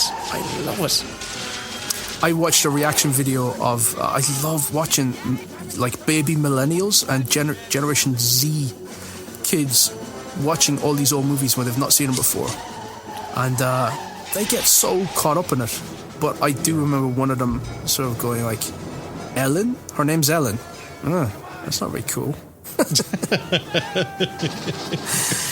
Yeah, there aren't enough Ellens out there, goddammit. But I suppose they grew up with actual Ellen. Oh, right, okay. So they're like, yeah. She's Ellen. Auntie Ellen. Ellen Ripley. Okay. Peggy would have been better. Come on, let's move it. Oh, and here's they get splattered with the alien piss. Blood. They're almost there. It's like if you ever go into a Jack's and there's like it's hip to hip dudes and they're just unloading into the trough. You get splashback. Oh, Kevin. Do you ever see there was this, it's just one of those like, you've been framed videos, or you've been framed videos, and it's at a music festival in the Netherlands. Poor old Drake's going to get it right now. I hate this. I always felt so bad from here. This is That's the moment. So much piss. Go on. In the Netherlands, yeah, they're at a music festival. They're at a music festival, right? And there's a reporter is speaking to camera, but behind her are the cubicles, where everyone goes to do their pees and poos. And God, disgusting. A dude walks out. It's kind of a long shot, but a dude walks out of the cubicle and closes the door. And he's walking by the camera woman, and he sees the camera woman, and then he sees her, realizing he's on camera and that he hasn't washed his hands. Oh, here's Hicks. Hicks gets burned in the arm. So he realizes, oh shit, I haven't washed my hands. So he turns around and he goes over and he finds, he goes over to the water funnel area, and he picks up some soap and he starts washing his hands. But what he's actually gone over is to the piss trough, and he's picked up one of those urinal cakes. Stop. Stop. His fingers, and he's splashing the urine. Turn it off. Sorry. Oh, why are we talking about we should be talking about aliens. This is a great rescue moment. Yeah. And we're talking about piss troughs. Yeah, man. Here we go. There's so many aliens. This is where it's like they really do up the ante, where it's not just one. So that shot there, they had the camera locked off and it was automated. And the ATC, or whatever the fuck they call it, it wouldn't stop. And this thing weighed a few tons, and it just rolled right over the camera. And if they had a crew there, they would have been killed. Oh, wow. So, yeah, it was one of those things, because it's a converted tugboat, as we said, that pulls airplanes. You mentioned it earlier on. When you said burning the transaxle. You said the quadrilogy earlier on. And for me, that DVD set was kind of one of my holy grail sets. Because I love it. The feature length, they did a feature length documentary for each film. And I watched those more than I probably watched those discs. I would go back and watch them again. I'm right there with you. I love them. And I kind of love them for the bad movies. Yeah, every time I go home, well, we're of that era where DVD extra features were just a gift. Mm-hmm. And I used to buy films for the extra features. Yeah. Because you couldn't get that stuff anywhere else. They'd be on specials on TV and stuff during the release, but you wouldn't get these retrospectives. And the great ones, like the quadrilogy and what have you, they would get into the nitty-gritty. They'd tell you that this person didn't get on with that person and this person fucked up with that person, and we were glad to be rid of that one. And you're like, ooh, now we're getting the juicy stuff. This isn't all like EPK. The director was a visionary. Yeah, all that EPK bullshit. Because here's the thing, for anyone that's listening that doesn't work in film, everybody that works on a film together, they have a lot of great experiences and a lot of terrible experiences. So there's no happy set. Sets are really stressful. And even if you get through it really gracefully, there are going to be people on the set who have had a horrible experience and don't like some of the encounters they've had. And that can be cast with producers or the AD with the line producer. And the EPK stuff always rings really hollow to me for that, because you just feel like you're not getting the true story. And it's almost more impressive when people have overcome adversity to make something great, rather than it being a wonderful, amazing experience where we all got along and everybody loved each other. Yeah. That is horseshit, in my experience. And that's why in my younger days, before I got into the industry, before I was kind of like deep in the industry, I used to listen to everything, all the interviews and all that sort of stuff. Now, if I'm listening to a podcast, and for instance, let's say I listen to Wittertainment, the Mark Kermode, Simon Mayo one, and they have an interview with a filmmaker or actor or something like that, I will skip it. I will just go 10 minutes in, because all they're doing is they're there to sell the film and say what they're supposed to say, and they've done it a million times and they're bored, and I'm bored, and it's not. It generally it's not very interesting, because their motivation for being there is to sell the film. And it's gotten slightly even more antiseptic nowadays, because they can't even color outside the lines, because Twitter, in what it is, and Twitter being this sort of pervasive social media tool that film writers and the tradespeople use and the marketers use and the audience are interacting with, it creates this toxic stew where everything that goes on Twitter is amplified and given way more importance than it needs to be given. So as soon as a Twitter mob sparks up, and nowadays they'll start up for pretty much everything, it just creates controversy, and invented controversy pretty much. You'll have 20 people reacting to something, and then there'll be a load of articles written about it, and then other people will aggregate those articles and write about that. So you get movie stars, producers, directors who are on guard not to say anything remotely interesting. Yeah. Oh, sure, I saw it happen on the recent, not to go, because for Wolf Walkers, like Tom and Ross, the directors, were just, they were doing 20 interviews a day, like on Zoom. And sure, they were, you know, how bored can you become? But like, they had to stay pretty close to the tracks. Now, I don't know for definite, but I do know that at one stage Tom casually said, "Oh, we're doing a TV series, a 12-part TV series about something," and it was taken up as, "Oh, we're doing a 12-part Wolfwalkers TV series," and all these articles started appearing online immediately, and he was just going, no, he had to deny it within like a couple of hours of him casually throwing out something, like literally half a sentence of like, and actually he would have like deleted it himself if he had half a minute to think about it, I would imagine. Yeah, but I mean, that's just great, man. That's just great. Yeah, I mean, what are we gonna do now, man? That's just great.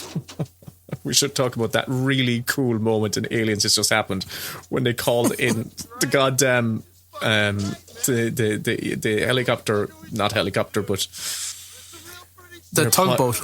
The tugboat, the actual flying tugboat.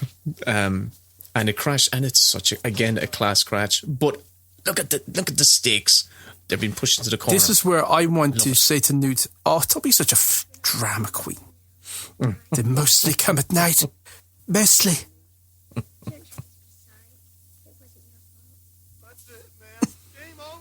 Shouldn't you be grieving over your parents? Oh, she's gone beyond that. She's gone beyond that. When we came onto this, I thought, I've seen this film 1 trillion times. I don't need to do much research on it. But I have no idea what I'm going to say. And now I'm surprised to find out that I'm bullying Newt. She doesn't need to be bullied. She has had a rough time.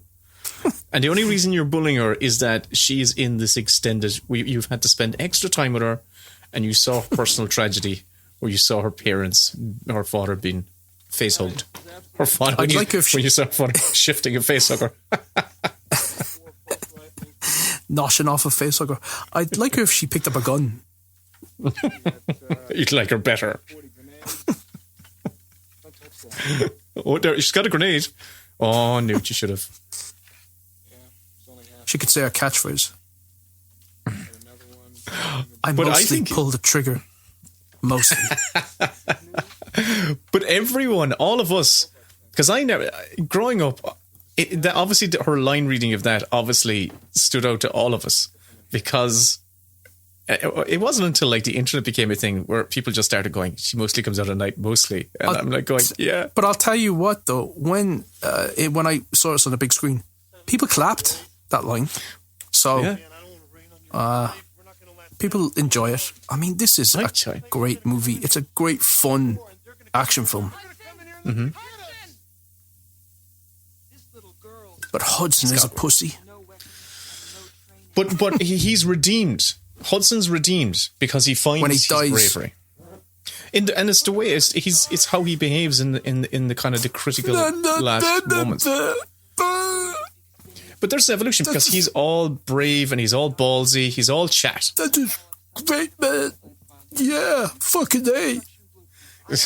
You okay, Kevin? But he's all look at his arc, right? When we first meet him, he's all bravado and he's all chat. And now when the shit really hits the flan, what's a flan? When it really shits a cake. It's a cake. When the shit hits the cake, you just use a cake knife and you spread it around and you give it to your in-laws. You're walking again. Sorry. Stop. But like, yeah, my point is like he kind of redeems himself. He has a bit of an arc in this film. You do that. And it was a tough shoot, though. Oh, I can imagine. Service tunnel must be how they're moving back and forth. Shot in England. I mean, there's your answer. Everything shot in England is tough shoot. Shit. Shit. Tea breaks. I remember in that quadrilogy, Cameron just kind of just being shocked when all of a sudden all the crew, all of a sudden, this woman with a tea lady comes in with the teas and cups of teas, and all the crew just drop everything. And he's going, "What the fuck? What the fuck is everyone doing?" It's like, "It's tea time, Governor." Milk, 2 sugars, please. Yeah. We repair the barricade that these two intersect. So here we are. So we're in the extended scene. No, this is not the extended scene. No, this is one of those added scenes. Because she's talking about where to distribute the sentry guns. Yeah, no, look, if we put the sentry units here, I wonder if they, maybe if they, I'm just trying to imagine where they actually, because I can't remember. Because I've seen this so often.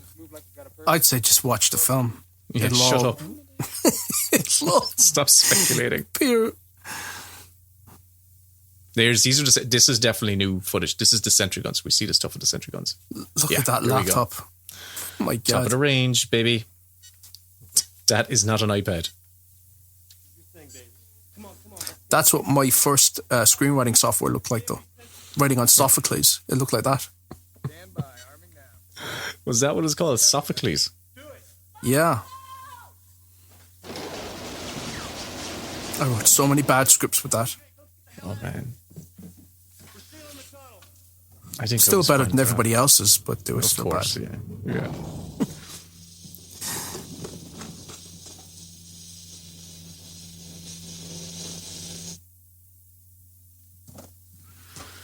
That was some fast welding. I'm amazed at how fast they weld. They just cut through things and they weld stuff here. Here's the first iWatch. Apple Watch. Apple Watch. There we go. What does it do? Tells the time. Yeah. Tracks your position. It attracts aliens. Somebody said that younger generations don't wear watches anymore because they have phones. Do they not use Apple Watches and smartwatches? Maybe they do. People say a lot of shit and I tend to believe them. I wear a watch and I'm young. Well, it's a Fitbit. Yeah. I should actually burn it because I've never been this fat and sassy before. Did you just say sassy? Fat and sassy. That's so funny. My daughter yesterday said that word to me for the first time. You know what? Another word for being naughty is sassy. I was like going, what? Where did you get this She's from? clever. I think it was, I find it funny because it used to be a trope of casting overweight black actresses. They'd be like the fat and sassy role. Oh, so God. I don't know why, but anytime I think of fat, I think of sassy. So I'm always like, I'm in my fat and sassy mode. Well, I've been in my fat and sassy mode for the last couple of years, Kevin. Well, actually, since lockdown, I would say lockdown has definitely made me more fat and sassy. No question about it. You know what actually disturbed me? This is another little thing. There's a couple of things in the scene that disturbed me growing up when I first watched it. When she looks inside the head of the doll for the bad dreams, I don't know, that feels weird. It just feels stuff. It's just a piece of plastic. Yeah. Ripley. Oh, God. Stop looking inside the skull of this doll. Jesus Christ. She doesn't have bad dreams because she's just a piece of plastic. Shut up, Newt. Who has just been voice acted by the same voice actor who dubbed Brody's kid in Jaws. You gotta be fucking kidding me. Oh, Dad, the ball's for kids. gone, you mean dead. So, I don't particularly like the idea that Ripley replaces her kid with Newt. And a mate of mine, this guy named Dean Lyons... You're making him up, aren't you? He's a sassy bastard. And he said that... and I went looking into the script to see if this was true, that they decide to pretend to be mother and daughter because of what they've lost. I don't think that's true. I think he's full of shit. And I've put it on this podcast. I'm sorry, everybody. Ignore that. I'm just a little bit confused by that. They pretend to be mother and daughter. Yeah, because I'm like, I don't like at the end when Newt says, Mommy. She's known this woman for 2 days and she replaces her mom with Ripley. Yeah. And Ripley is cool, but you don't have a kid say, Mommy. I'd agree with you. That makes the kid into a moron. She could just hug her. All this stuff can be subtext and it just works. I mean, this is a beautiful relationship here. Yeah. These are two lone wolves. Well, true circumstance. Bonding. Mm-hmm. And I don't like Ripley replacing her kid, and I don't like the daughter replacing her mother that fast. And he was saying that they had a moment where such and such happened, but he's probably talking shite. But listen, that's your biggest criticism of the film. And yeah, I don't like it. I don't have kids, and I don't like the idea that you don't have empathy towards children because you can't relate. I just reject that idea. So I think you don't need to justify Ripley's maternal instinct. She can go after that kid at the end, because I do it. I would go back for Newt. I don't need to have lost a child to go back for Newt. I would just go back because I'm a great person. But that's my take on the character. I don't think you need to justify somebody having empathy. I agree with you. I think the mommy bit, the mommy word is too on the nose, and it's a bit of a leap. But honestly, in the whole context of this film, it is a pretty minor gripe, you'd have to admit, isn't it? It's like... I know, but it's like... well, we're talking about whether that deleted scene should be in the film or not. Yeah. Because I would... side point, but I think that even Vasquez would go back for Newt. Well, any of those characters... definitely not Burke. Not Burke. He wouldn't go back for his own... He wouldn't go back for his own children. He'd push his own children in the way of an alien just so he could escape. But all of the rest of them would probably go back for her. And actually, I kind of relate to Burke now.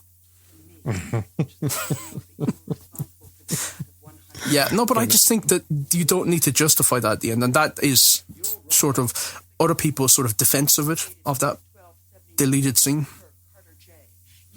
I take your point. I actually am falling between two stools on this one.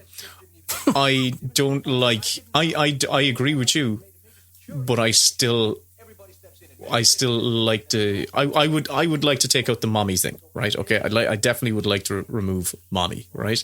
Yeah, but I've made my point already about why I like that earlier scene, and I just like it to kind of round her character a little bit more.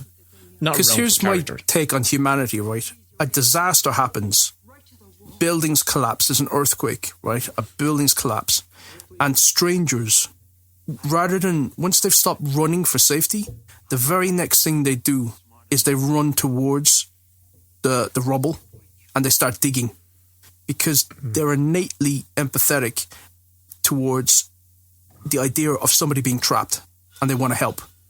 And regardless of who they are, where they're from, what culture, or whether they're men, women, whatever, that trigger is in everybody. Mm-hmm. And I just think that that's an innate quality of humanity, is empathy. And I don't understand why movies have to justify it. Yeah, it's an innate quality of the majority of humanity. But when it's not innate... there are psychopaths, obviously. Of course, yeah. There are Burks out there. The Burke, and most of them work in the film industry. They're all execs. Here we are in one of those. This is one of the added scenes, and it's the payoff of the sentry guns, which I like. Great tension. Like, again, when I'm looking to a scene, on the most basic level, I'm looking to see. Okay, does this work as a scene? As in, is it dramatic? You know, is there a clear kind of like dramatic scene going on here? And this is the epitome of drama, because they have 4 sentry guns set up, and those things are expelling bullets at a very rapid rate, and they're banging on the walls. The tension's great. I love it. But is it funny? You know, it could be a little funnier. You could sort of like jazz it up a small bit. Can we get like one line of Hicks, no Hudson, just doing a fart joke or something like that? Man, I just shit my pants, man. You see? Yeah, there we go. You want to have Bishop like look towards the doors and go like, "Oh shit." You gotta be fucking kidding me. Why can't we shut it down from here? I'm sorry, the crash caused too much damage, and overload is inevitable at this point. Yeah, so we're kind of slipping in and out of the extended stuff. So they just trimmed out the bits where they had the sentry guns. And I'm pretty sure we went back to this is theatrical stuff, cut stuff. 4 more weeks, man. Not gonna last 4 more hours. But Hudson's actually fulfilling a really good role in this. He is us. He's the bitch. He's us, yeah. He's the regular. He's replaced the character that Ripley or the wet character, Lambert. Oh yeah, Lambert in the first film. And did you have to remind yourself? My God, trans rights, Will. Yeah. But he is. Listen to me, Kevin. From the point of view of the screenwriter, we're getting all opinions. We're getting the emotional brain, the logical brain. They're arguing over what they should do. Again, it's great. So it's like Kirk, Bones, and Spock. Well, now that you say it that way, I think we might have a new theory that's never been discussed before. Then Kirk, which one's the brains and which one's the emotion and which one's Riker? Like everything in this film has not freaked me out. This freaks me out. Yes, it's too small. Oh no, I can't do it. Whenever I watch any of those sort of like Who Dares Wins type SAS training things, and they have to put them through pipes and what have you. Or you see those spelunking cave divers and they go down through little crevices. Oh my God, I get physically sick. Like my stomach turns over. I only get that reaction to like heights. Yeah. And in close spaces, I don't like it. This is creepy. How is he moving? Like what he is? And actually, I love that camera shot of him moving because it shows how slowly he's actually fucking moving in that pipe. Oh my God. I know that exact feeling you're talking about. That sense in your stomach of, no, I can't do that. I can't do that space. Can't do it. You know what also freaks me out, Kevin? I've got something that I've discovered freaks me out. Notes? Holes. Lots and lots of small holes. Oh, that's called, oh God, triptych. Yeah, there's a word for it. Yes, something. Trip. They freak me out. Like if you have a close-up of a sponge or something like that, that structure just like honeycombs. Freaks. Oh yeah. Oh God. No, honeycomb's not so bad. It's a weird honeycomb isn't so bad. Coral that's got the holes in it. Yeah, that freaks me out. Because there's a sense, there's something about it that things are going to come out. Oh, it's in your stomach. I hate it. I have that evolutionary response that not many people have, but some people do have it, and have it quite severely, which is if I see anybody bleeding, so it's not like seeing somebody get shot in a movie, like, you know, gory stuff, but if I see somebody having their blood drawn or having a slit, like a paper cut even, and blood's coming out, I get lightheaded really quickly, and I feel like I'm going to pass out. And it's an evolutionary response. It's called it's like a vas. I apologize to all the people listening who know what I mean, but it's like a vasigal, something like that response, and it basically lowers your blood pressure when you sense that you're injured. So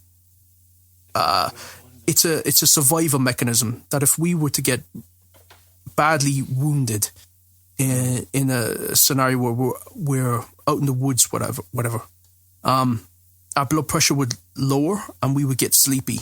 So we wouldn't be moving around a lot and our heart pumping and bleeding out. So it's one of those evolutionary responses that I get. So anytime I'm watching a movie and someone's having the blood drawn, I almost feel I'm going to pass out. You reminded me there of, I listened to a really interesting interview with William Friedkin recently, and he was talking about The Exorcist, obviously. And the thing he spoke about was when The Exorcist first released, it was like a huge hit, but the amount of people fainting at screenings was phenomenal. Like, you know, it was like a newsworthy thing. And Friedkin would go to screenings and he spotted the moment he saw people fainting. And do you know what moment they actually fainted at? He said there was when she's having her blood, they're stabbing her in the aorta. Exactly. And there's a squirt of blood. Yeah, that does it for me. That does it for me. So basically all these people had the same thing as what you had, and they literally were just dropping. It wasn't the projectile vomiting, it was the squirt of blood, and it looks so real. No, it's like an innate trigger. Your blood pressure drops like significantly. And I get that. There we go. And I never knew what it was. Here we go. He's teaching her now how to use the gun. This is basically Cameron's version of a sex scene. And do you want to know something? I never wanted to be Sigourney Weaver more in my life than in this scene right here. Poor Gorman, you're fair weather. But like, just getting my hands on that gun. Oh. I never sort of watched movies and felt like I want to be this person. I never had that, like, I want to be blah-de-blah. Yeah, I would agree with you. I just wanted to use their equipment. That's kind of what I wanted to do. The only one I related to might have been gun. Hannibal Lecter, you know. He's the only one I kind of went, yeah.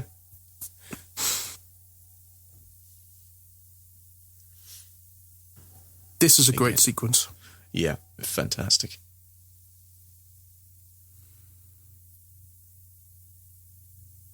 So Ripley is looking for Newt, who's under the bed, and she's going to climb under and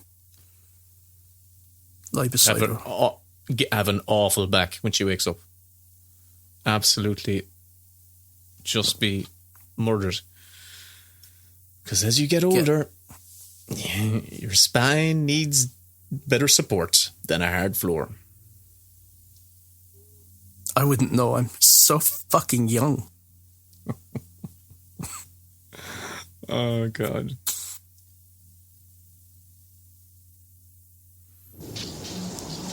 This is brilliant.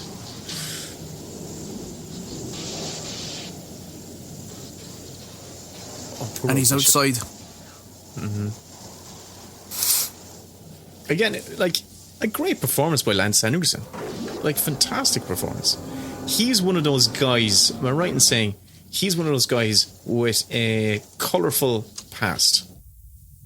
I'm right in saying that. I don't think so. I don't think so. No. I mean, he did talk about on one of the special features that I saw that he had an abusive childhood. And he used to that's what I call colourful. Oh, I thought you meant, did he go to prison or something? No, sorry, Kevin. I'm being facetious of something that is, you know, abuse is something I shouldn't laugh at. But yeah, I just I was going to say, I wouldn't call abusive childhood colourful. No, and that's exactly. I tried to turn, my bad memory into. Stop into complaining. It builds character. I'm walking that one back. No, he wasn't. So yeah, he wasn't in jail. No, I don't think he was. Here we fucking go. Now is the moment she knows.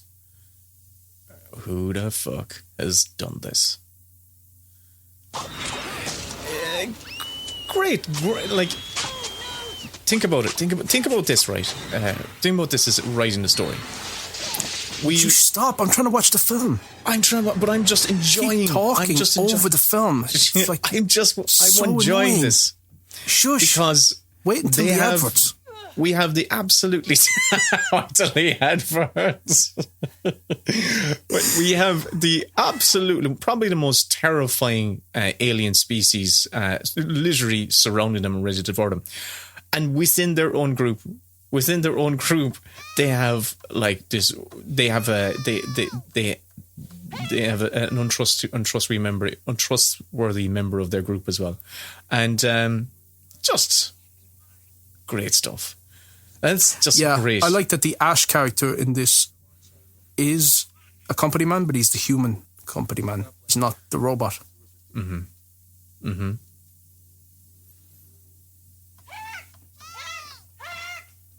Did you ever watch Mad About You? Only a few episodes, I believe. Helen Hunt himself. Yeah. And I watched him recently in Paul Reiser in Whiplash. We watched Whiplash for the first time since it came out years ago. And that's a great film, although it's quite problematic in terms of, not to use that tired as fuck word at this stage, but in that it seems to be condoning abusive relationships. Yeah, I think that's how you read it. I think it's kind of how you read it. When I watched it the last time, I was like going, no, I don't think it is. Maybe you could. I think it's loose in its messaging, but Paul Reiser plays the complete polar opposite type of character. He plays the Miles Teller's dad, and he feels like the nicest, cuddliest, warmest dad. Dad we'd all want. Look at that. It's amazing. It is, though. The articulation of that is incredible. Obviously just a little simple kind of like... And they reversed it, so, they put it around their neck and then pulled it back. And reversed it, Yeah. Still, all in camera, and it looks real as fuck. Imagine if that was a CG facehugger, if these were CG facehuggers, you just wouldn't believe in it. You wouldn't give as much of a shit. There's something about it. We are conditioned to register when something is real and a threat. And regardless of whether we think it looks real or not, we know when something is there. You cannot trick our eyes. So even if it's a fucking plastic facehugger, we know that there's something there. Mm-hmm. And that triggers that response of, ooh, I don't like that. Yeah. But a digital thing, we know it's not there, so you're just like watching a cartoon. Yeah.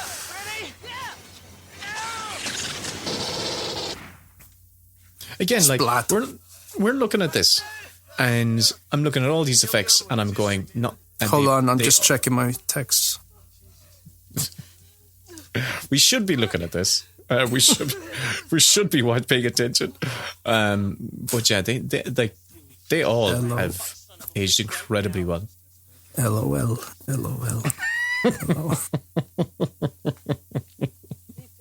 Kevin, stop texting me. Get off WhatsApp. Kevin just sent me a message. What's really... Have you ever watched Aliens? It's great. No, Kevin, stop messaging me. We're doing a commentary. Shut up.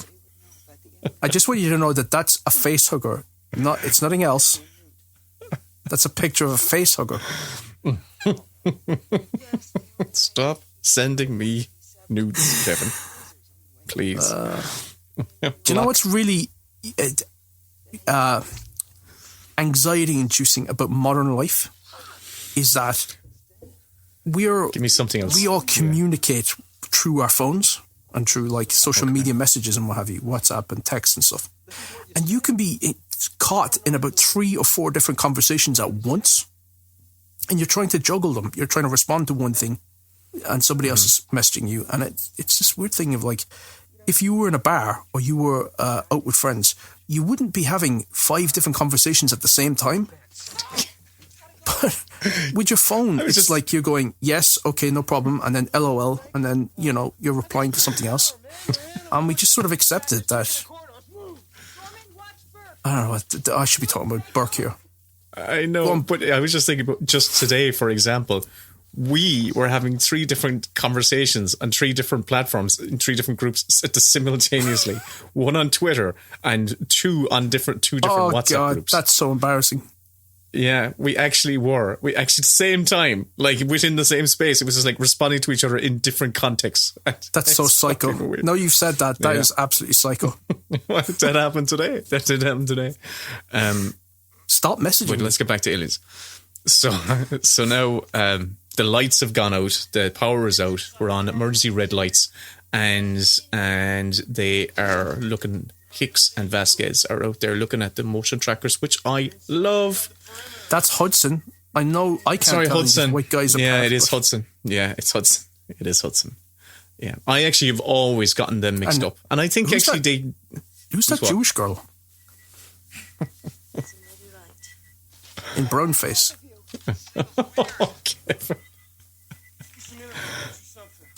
Cancelled. Do you know that she sells bras now? Right. Is this a Kevin fact or is it a true fact? I'll let the audience decide.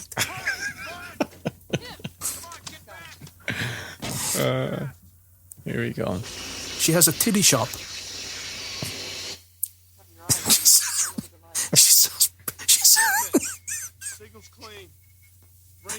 She sells bras for busty women. You didn't miss anything. And you're listening to the audio commentary of American Pie. Thanks for joining, Kevin and Will. There are people out there listening to this, and some of them get it, and some of them don't. And that's what makes it funnier. How you doing, Vasquez? Talk to me.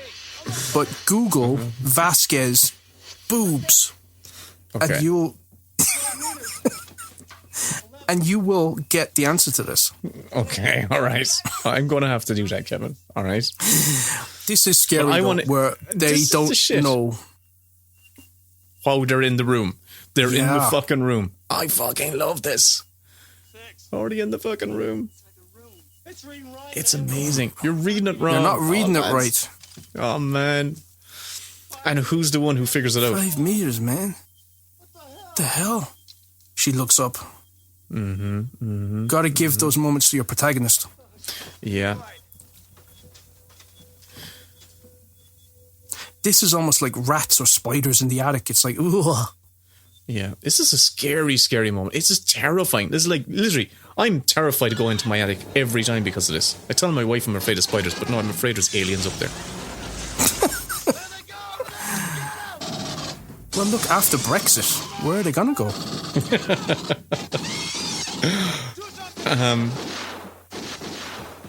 There was a friend of mine in Gort, and they were renovating a house. Poor Hudson. Oh my god! So I'm sorry. I was going to tell you an anecdote, but I'm just really into this scene. This is when the shit's on this Burke son of a bitch. Go on. Your friends were renovating a house in Gort, and they were found renovating aliens. They were renovating a house in Gort, and there was one room that they didn't have the key for, and it was locked the entire time. So they were kind of like doing it at the weekends and on nights and stuff like that. And they asked someone to come in and drill out the lock. And when they opened it up, there were people living inside in the room. That's bullshit. No, it's true. There was people living in the house. It is. Yep, the entire time. Yeah. How? They weren't. They were like previous tenants that were there. And what? Yeah. Mm-hmm. Wait, stop. Yeah. These were living alive people. Yeah. Inside the house behind a locked door. Yeah. How were they getting in and out? They were just hiding out because I think they might have been coming in out a window, but I believe they knew the people. They were only coming and going at like irregular intervals, but yeah, this went on for a while. I don't know how long specifically, but it's a true story. That is freaky. Yeah. So she would have been, my friend's wife would have been in the house painting and stuff on her own. And it wasn't one, it was about 5 people were in the next room just completely silently waiting. My friend did a film called... And it is about that exact plot. Ooh, I've just spoiled it. Oh no.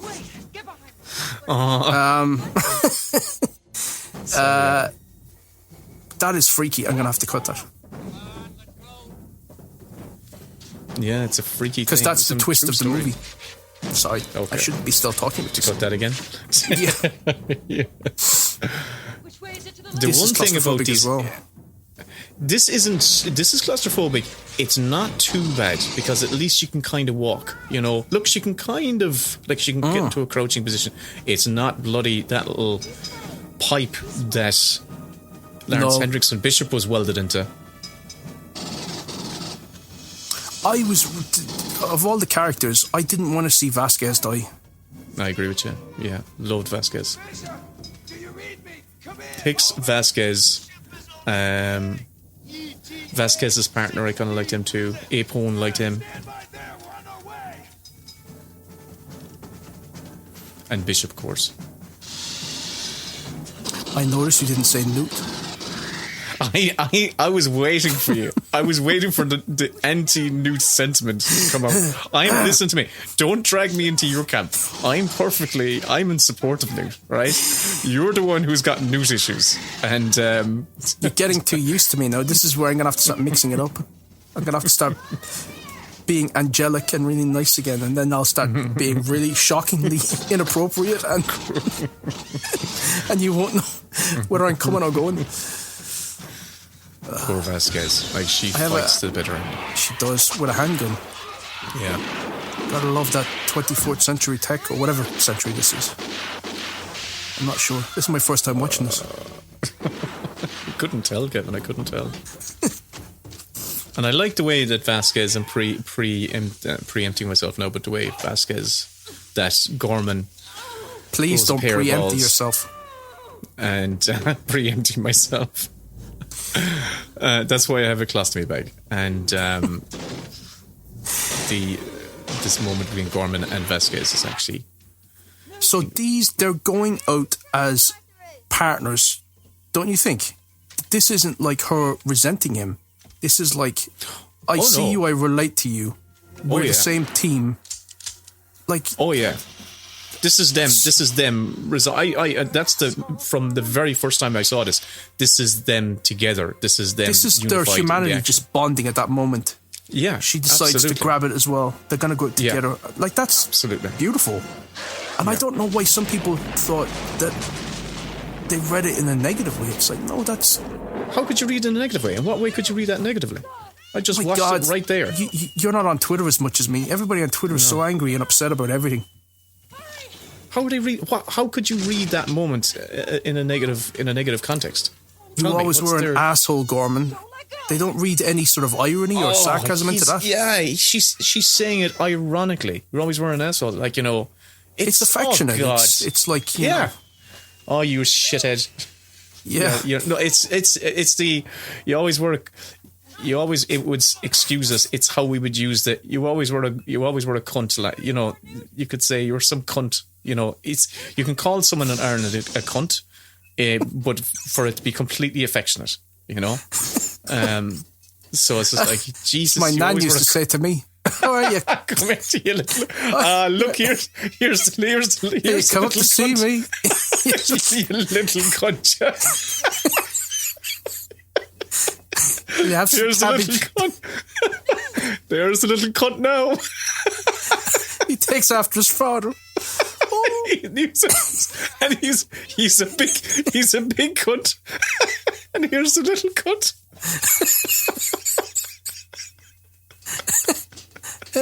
It's funny because it's true. But yeah, that scene with Vasquez for me and Newt is Vasquez saying, Jesus, Carmen, you're some cunt, alright. So that's what it is. It's affectionate. It is affectionate, absolutely. Listen, I was in LA and oh my God, I've probably said this before. I was in LA and I was at a dinner with a bunch of other interns, and I said about my friend that I can't remember what it was, but it was like, that cunt is paying for me or something because I didn't have enough money on me to tip. And I said, will you cover me and I'll pay you back? And when I said that, it was like a cartoon. It was like a scene from a sitcom, really, where, you know, if people stopped, cutlery hit the table, there was like a record scratched, and everybody looked at me as if I'd said the N-word or something. Yeah. And I thought, like, oh, you're having me on. Don't be silly. Yeah. You're not all children. These are all in their 20s. Yeah. And they're like, you need to say something. You can't say that. How I was can like, you take yourself out of this? don't be... You're all acting like cunts now, for fuck's sake. You're not shower cunts. Fuck off. Oh, God. And no, I had to actually apologise. Oh, man. They were genuinely horrified. And I apologise if I've said this before. No, I haven't heard that one before. Oh, that's good. No, in Aliens Land, poor Newt has been taken by... And you know what I don't like, actually? This is one thing. Now, I'm griping about Aliens. Ripley is weak. She's been dragged into the elevator by Hicks, and she's almost like she can't walk anymore. And I'm because like going... her daughter has just been taken. Yeah. But for me, that's a little bit... I get why they're doing it. I don't think that's an issue. You're being petty now. I'm being petty. All right. Look at her Reebok shoes, though. Yeah, she needs to change socks too. Like, is she still wearing the same shoes and socks that she was wearing 57 years ago? That's my question. Like, if they were the same fucking shoes she was wearing on the Nostromo. No, she was wearing heels in the Nostromo. Ah. Okay. 6-inch pumps. They're not all good jokes. And you're implying that some are. by saying that they're not all good, you're implying that even some remotely are good. My sense of humour is trolling and dad jokes, and you're just going to have to accept it. I'm not going to change it this stage of my life. I just accept that my sense of humour has become extinct. I love this. Here's Bishop. Bishop is now... He's now flying into the belly of the beast. That's literally what is happening. And no, that's the refinery. That's not a beast. Oh, sorry. I always thought that was a huge alien creature. That's not the alien. No. So this is the moment that I try to replicate so often in my life when Ripley ties the two guns side by side. I did this. I've done this. And so if we ever did a tooling up scene, that would definitely be in there. Or you tie two weapons together. Yeah, that's definitely it. And like, you think about it, right? So growing up, Cameron did a good thing. Growing up, like, a hero role model for me was Ellen Ripley. Like you know, she did the cool thing. I wasn't emulating a Rambo. role model? Not a hero, a heroic figure was Ellen Ripley. Thanks to James Cameron. Like, who'd have thunk it? Back in Ireland, Catholic Ireland in the 1980s. We didn't respect women back then. Well, shocking. Yeah, systematically we didn't respect women. I think that's no secret. I remember my granddad watching this and saying, and she's a woman? I'd say, yes. And she's in charge. Yes, granddad. But she's a woman. Granddad. It's... Ellen. Don't be going wrong, Ellen.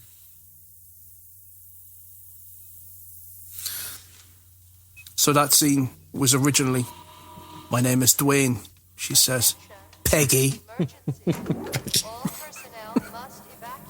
You think well, my mum's name is...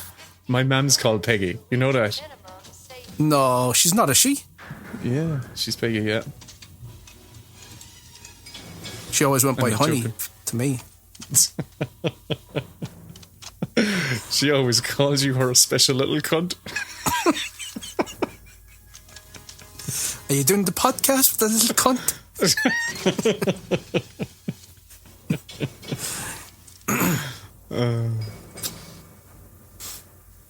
She's actually why my Twitter handle is Willem's Film. And I got it from her because she never knew the name of anything I ever did.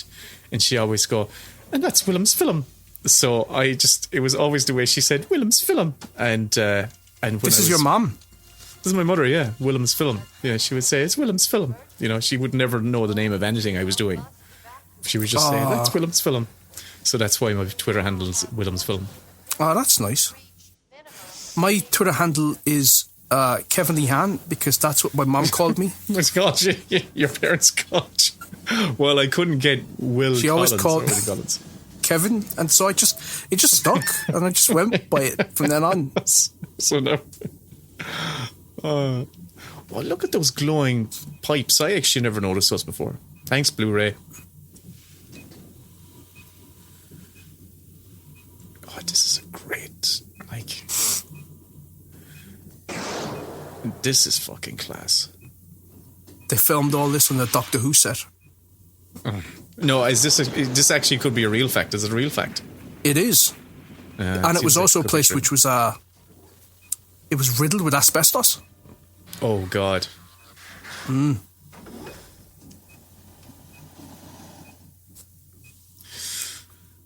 They all survived though. They're all still kicking. I think asbestos has to be in your system for 20 years before it sort of Really? tears the lungs out of you. Yeah, it's something like that. Oh God. So this film, okay, do the sums. Or for our 86. American listeners, do the math. Yeah. 35 years old? This film? 86, so yeah, whatever, yeah. Yeah.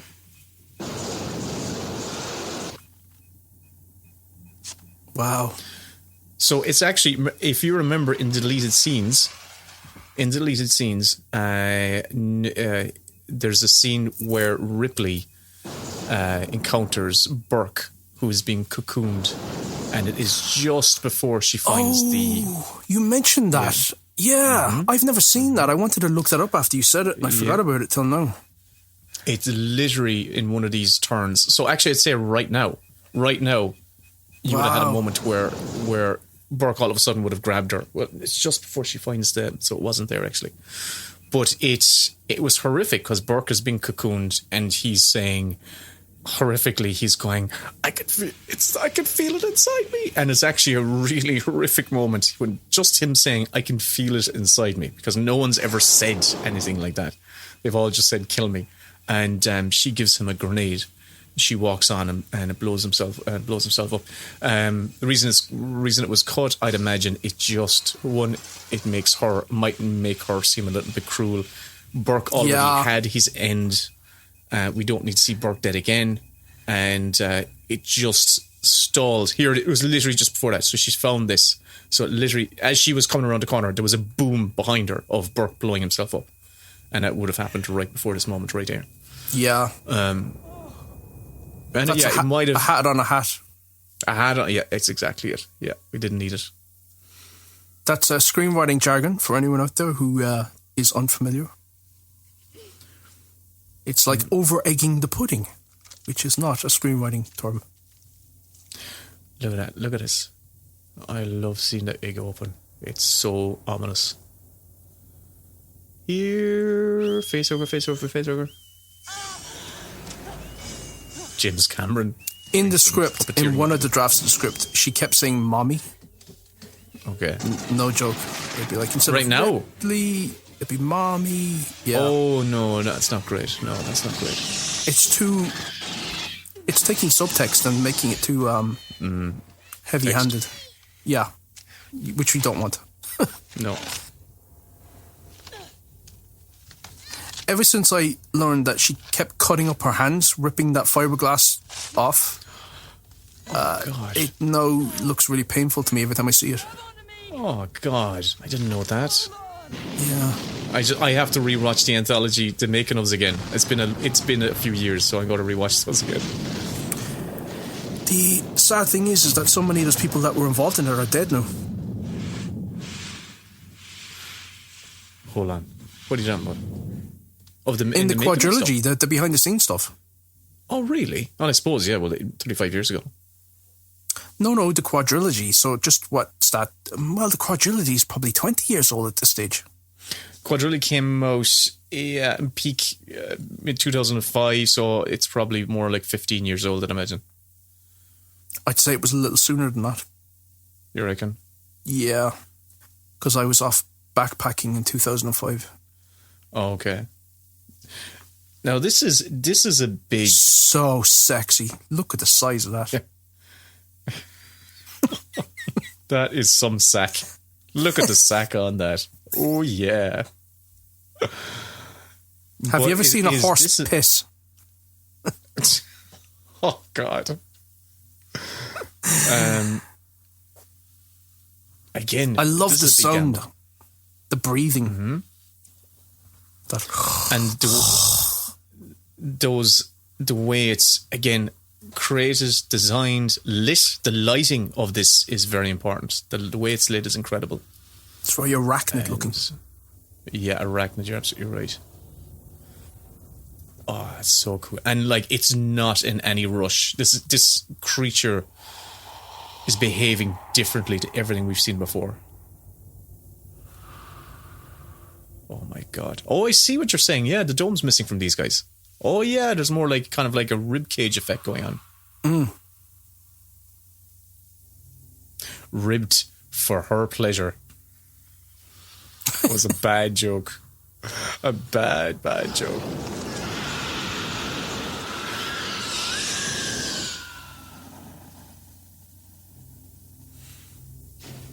I love that look. Yeah, it's brilliant. Again, they're sort of communicating. It's like, if you don't let me go, I'm going to burn your babies. Yeah.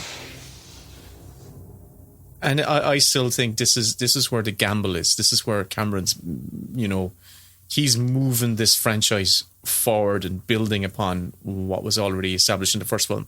And he's adding, it's the gamble of, if you're adding something new to something, I think it's important to add something new. I think it's vital not just to retread what's happened before. It has to have, a reason to exist. Yeah, exactly. And if it doesn't work, then you're screwed. And look away, I love Sigourney Weaver's Tilted Head. I love that. Oh my God. Her Tilted Head going. Yeah. What do you think of the idea, or what did you think of the idea of Neil Blomkamp doing a sequel to Aliens? So skipping Alien 3. And obviously there's a lot of conjecture out there about how that would have been done, whether it was just going to be similar to the Halloween reboots that they've done recently, where they just ignore the other movies and start over again. And he was going to bring back Sigourney Weaver, who's obviously dead in the third one and cloned in the fourth one. And he was going to have Newt, and he was going to have Hicks. And yeah. Did you know much about that? Have you heard it? Is this all I knew it existed. No, I knew it existed. No, I hate the idea. See, I kind of love the idea. I'd love to see Ripley. Do you? As genuinely well, not no, because I think that time might have passed. But 5 years ago, I thought, yeah, get her back in there. She can be Ripley again. Why not? It'd be cool. And my point, it's not going to erase what's already been released. My fear is it kind of like follows on from what I said there. Would it be just a rehash? Would it be just a nostalgia fest? It would be. What would they do to elevate it and do something fresh with it and do something new with it, rather than just being a oh yeah, remember that thing? Cool. Okay, there's a Bishop. Oh look, Bishop's back. Way, he isn't dead after all. It would have been that. I mean, let's we're all big boys. We know how Hollywood works. It would have just been, remember this? and putting a little spin on it. So it would have been this, like, it would have been, look at the puppet of Newt. Oh, I actually didn't notice that. Yeah, because she couldn't run with a child, carrying a child like that, so they built a sort of a model, a dummy that she could carry.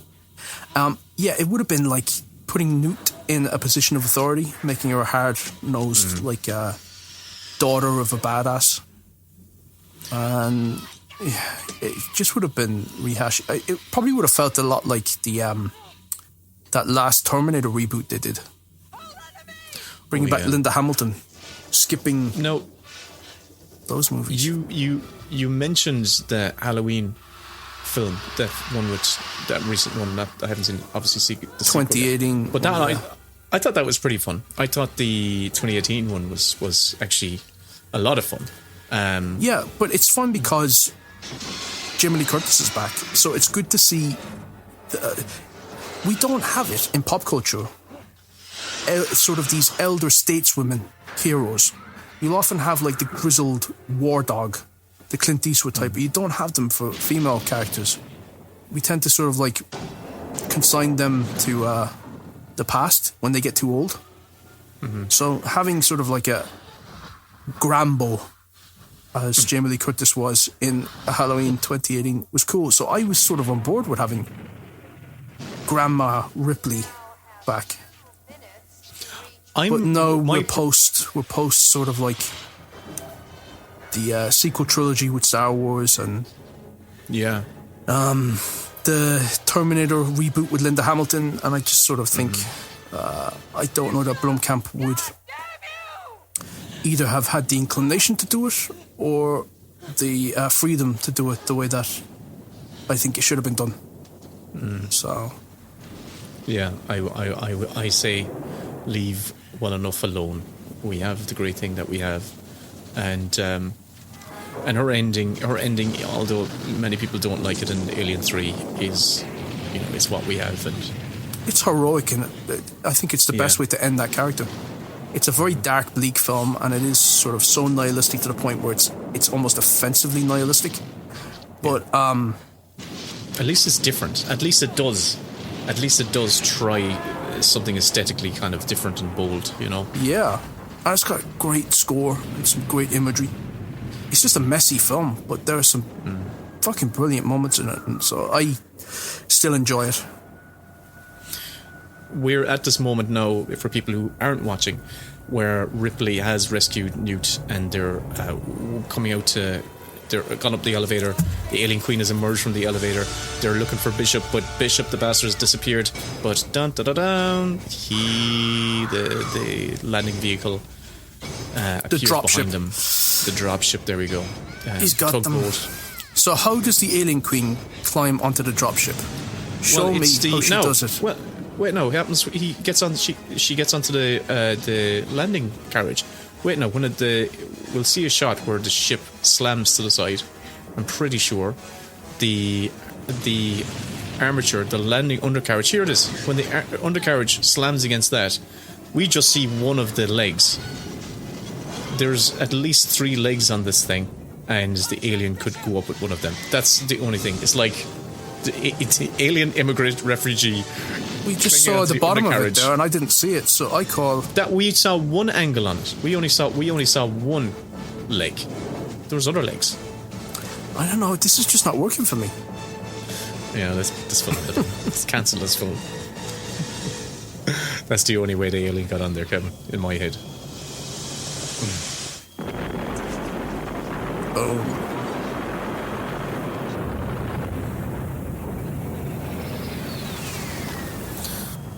And that was just a light under some cotton wool, and they pushed it up. No way. Yeah. Have you seen the Alien quadrilogy? Yeah, I have, but I've seen it multiple times, but I just haven't watched it in a decade. My brain has atrophied so much. Mine has as well, Paul. I got to be honest with you. Thanks. I know what you mean, Shirley.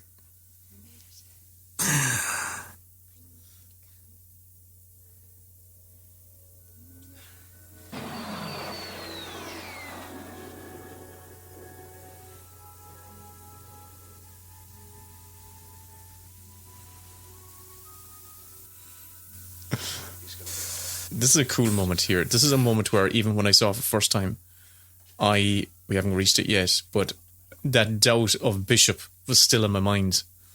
And it's that moment that's just about to happen here where they just went, what's happening to Bishop? Oh my God, he's got an alien in him. But how cool is this? Like, it's like a chest buster, but it's like, no, he just has his chest bust. Yeah. It is a chest buster, Yeah. not a chest burster. It's a chest buster. That's a lot of milk, I assume. God, that's brutal. Oh, when she pulls him in half and splits him in half.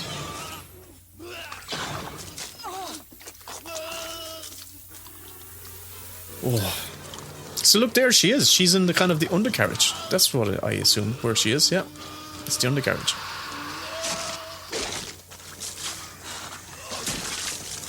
Have you noticed that she's got arms for tits? Kevin.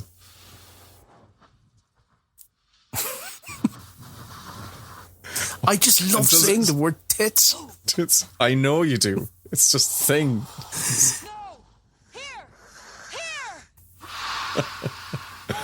Oh, dude. It's one of the few words you can get away with saying these days that hasn't been sort of like completely cancelled. Yeah, cancelled.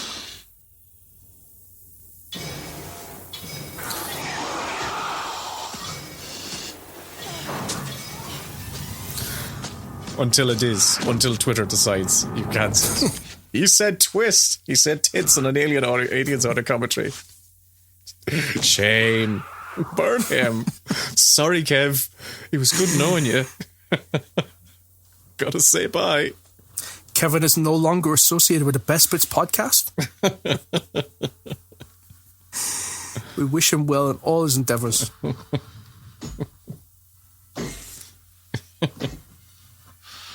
I love this stuff. Yeah. Because this, when you're watching it with an audience and you know what's coming, but you are just like, it G'd up. It's exciting. It's so exciting. It's so thrilling. That's this whole film. It's just a thrill ride. That's the thing. It's apart from all the deleted scenes.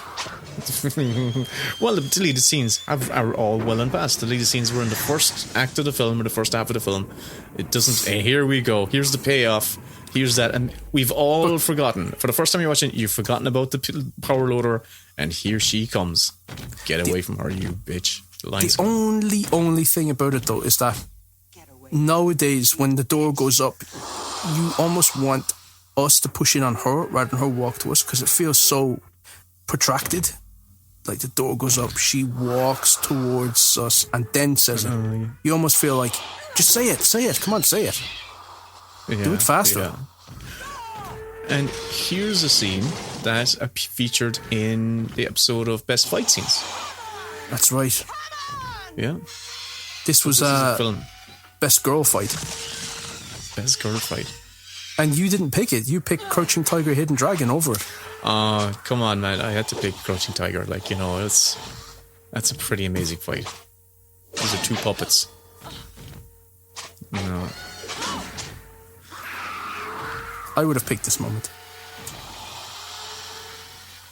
It's two puppets. That's the only thing. Like, it is just... Yeah, there is two puppets. There is a guy in the power suit that she's walking on his toes. So how big was the guy? Well, he's on like platform shoes and everything. So there's a guy in a power suit, and is he inside a guy in a power suit? Is he? Is this like a Russian doll? There's just people standing on each other's toes to make the size of a power suit. Do you ever see those cartoons where the kids are standing on each other's shoulders? It's like that. They're children. Here's the tongue. Oh God, yeah. And the sound effect of that is class as well. It's really visceral. Visceral. And this film is spectacular. We haven't said either of those on this episode, so I thought I'd slip them in there. We're going to find it very hard. I always felt the impact of that. We're going to find it very hard to kind of re-engage with those two words because we've become so self-conscious about the words spectacular and visceral. Listen, when I'm Joe, editing the podcast, I just keep cutting out basically and obviously. I'm like, why am I saying obviously? And obviously, I'm like, what? Just say and. And obviously, she has to climb up the ladder. And basically, the alien queen is pulling on her legs. I'm like, shut up, Kevin, you idiot. this is when the loader kind of landed on the alien queen. That was the one moment where I actually kind of felt bad for the alien. I was like, oh, that was hurt. It just wants to kill people. Oh. Yeah, it does just. Oh. Let it kill one of you. Newt. Let it kill Newt. Come on. You can have a snack. Have a snack box. That's really cool stuff. She's gone. But she's is alive. Out of there. So she's alive for now. It's in canon that the alien doesn't breathe air. So, okay. She's presumably just going to float in space alive. I mean, what's the life cycle of them? Do they need to eat? Well, I'd assume they do. So she'll eventually, unless she comes across a Supermax out in space and eats the employees, then she's going to die. Our sponsor for this episode is Supermax. Thank you, Supermax, for all that you do. Eat Papa John's pizzas.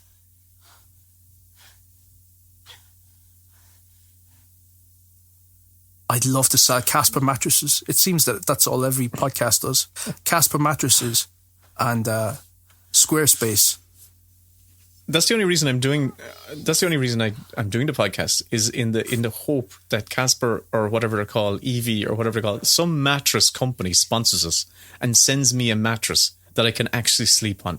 That's my whole motivation. I don't like films. I'm faking it. My whole motivation for doing this is to get a mattress sponsor to sponsor us and hopefully give me a free mattress. That's my plan. That's the game here. That's my game. I approve this message.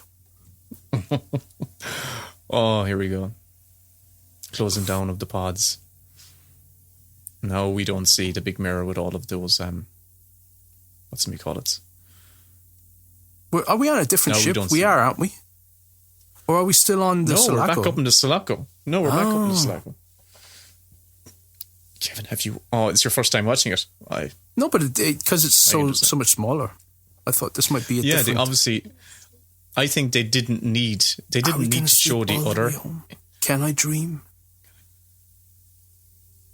Yes, honey. Of as many facehuggers as you want, honey. Oh, honey, you're going to be dead soon, honey. Go to sleep, honey. Oh, God.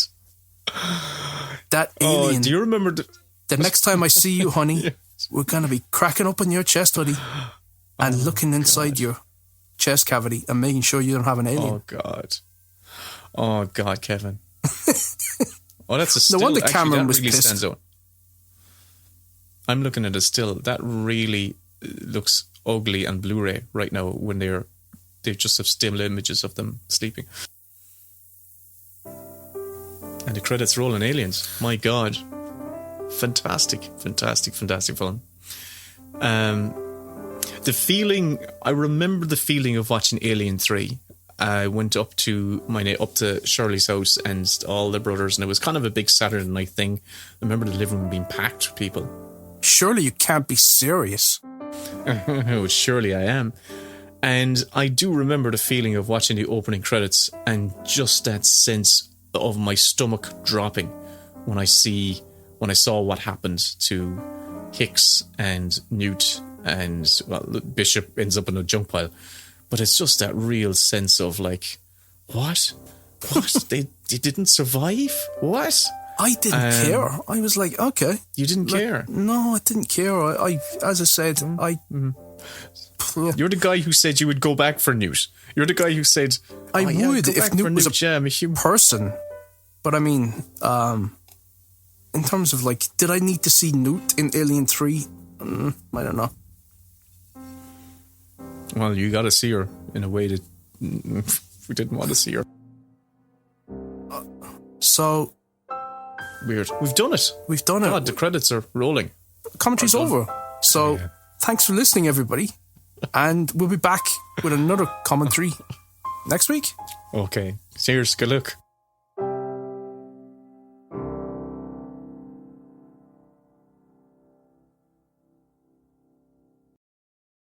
And here is a clip from the lads' latest Mini Bits bonus show. The full episode, plus 80 more, are available on their Patreon. See ya, Mossy.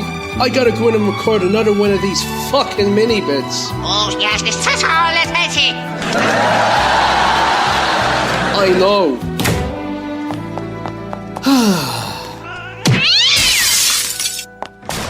What are you doing?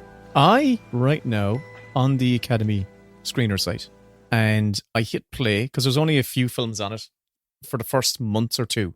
There's only like about less than 10 films on it. And Guy Ritchie's The Covenant is on here.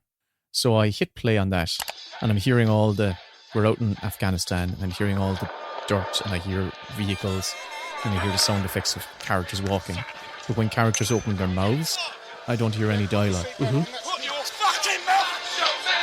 Oh, there's no dialogue. They've uploaded the wrong audio track. It's like that Tom Cruise trailer where it was just the sound effects. Have you met an SP?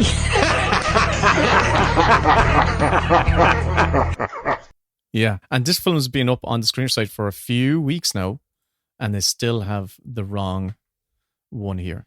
Well, I tell you what films are actually up there for all Academy members to see, and to see what they've put up there. But first of all, let's just throw to our theme. And I have to say, the feedback from my thank you ballad it was quite fierce. The power of Christ compels you. So I asked Mossy, who is a friend of my dad's at the quiz, sing us a theme tune. Oh. So over to Mossy. Hit the cards. I'm fine, I'll get it done in one take.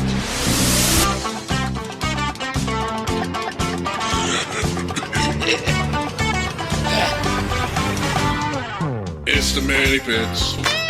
Or podcast, what will they say? With Will and Kevin Cock. Their best fucking podcast. That'll do. That'll do. My God. Thank you, Mossy. You would make an angel weep. That voice would make an angel weep. Telling you. Beautiful. Beautiful. Boolabus. It only cost us 2 months Patreon money, so, you know. Is that all? Money well spent in my eyes. Yeah. I mean, you can't get much for €20. Will, you were telling me before the intro that you were looking at stuff on the Academy Screeners website. The Academy Awards. So for official members, yes. So they don't send out DVDs anymore. So how you do all your streaming stuff is all via the Academy website. And the streaming season has begun, which is exciting. So it means for the rest of the year... Did it ever end? It does end. It does. After the Academy Awards, there's about 2 weeks, and they take all the films down, and then they begin again at the end of August, and they all start coming up. So it's a whole new collection of hopefuls. So how many films are on there? Right now, about 10. Actually, 10 exactly. I can tell you the 10. Oh, go on, tell me. John Wick 4. For the Oscars. Oh, because there's like... Yes, they're adding in stunt category, aren't they? Are they adding it in? Is the stunt category being added? I believe they're adding in some sort of stunt category. Breaking news straight from an Academy member's mouth. Because they're adding in stunt category, aren't they? Slash film. I don't know. Did I read this in an article? I feel they were. I felt they were. Have long overlooked stunts, and my God, it's pure artistry. Yeah. And it is incredibly, well, these days, it's all fucking rubber computer generated avatars. That's why we should that's why these people should be getting their Oscars when someone's actually gone out there. Yeah, go back, absolutely. Go back and give it to your man from Mad Max who broke his legs. Give it to Richard Farnsworth, who was a stuntman and starred in The Straight Story. Yeah, Richard Farnsworth was a career stuntman. Oh. Absolutely. Wasn't that also the case with Machete? What's your man, Machete? Danny Trejo. Danny Trejo. Is really? It Trejo or Trejo? I always call him Trejo, but he just says, call me Danny. I was going to say that back to you. Nah. I was like, just weird. Because we just call him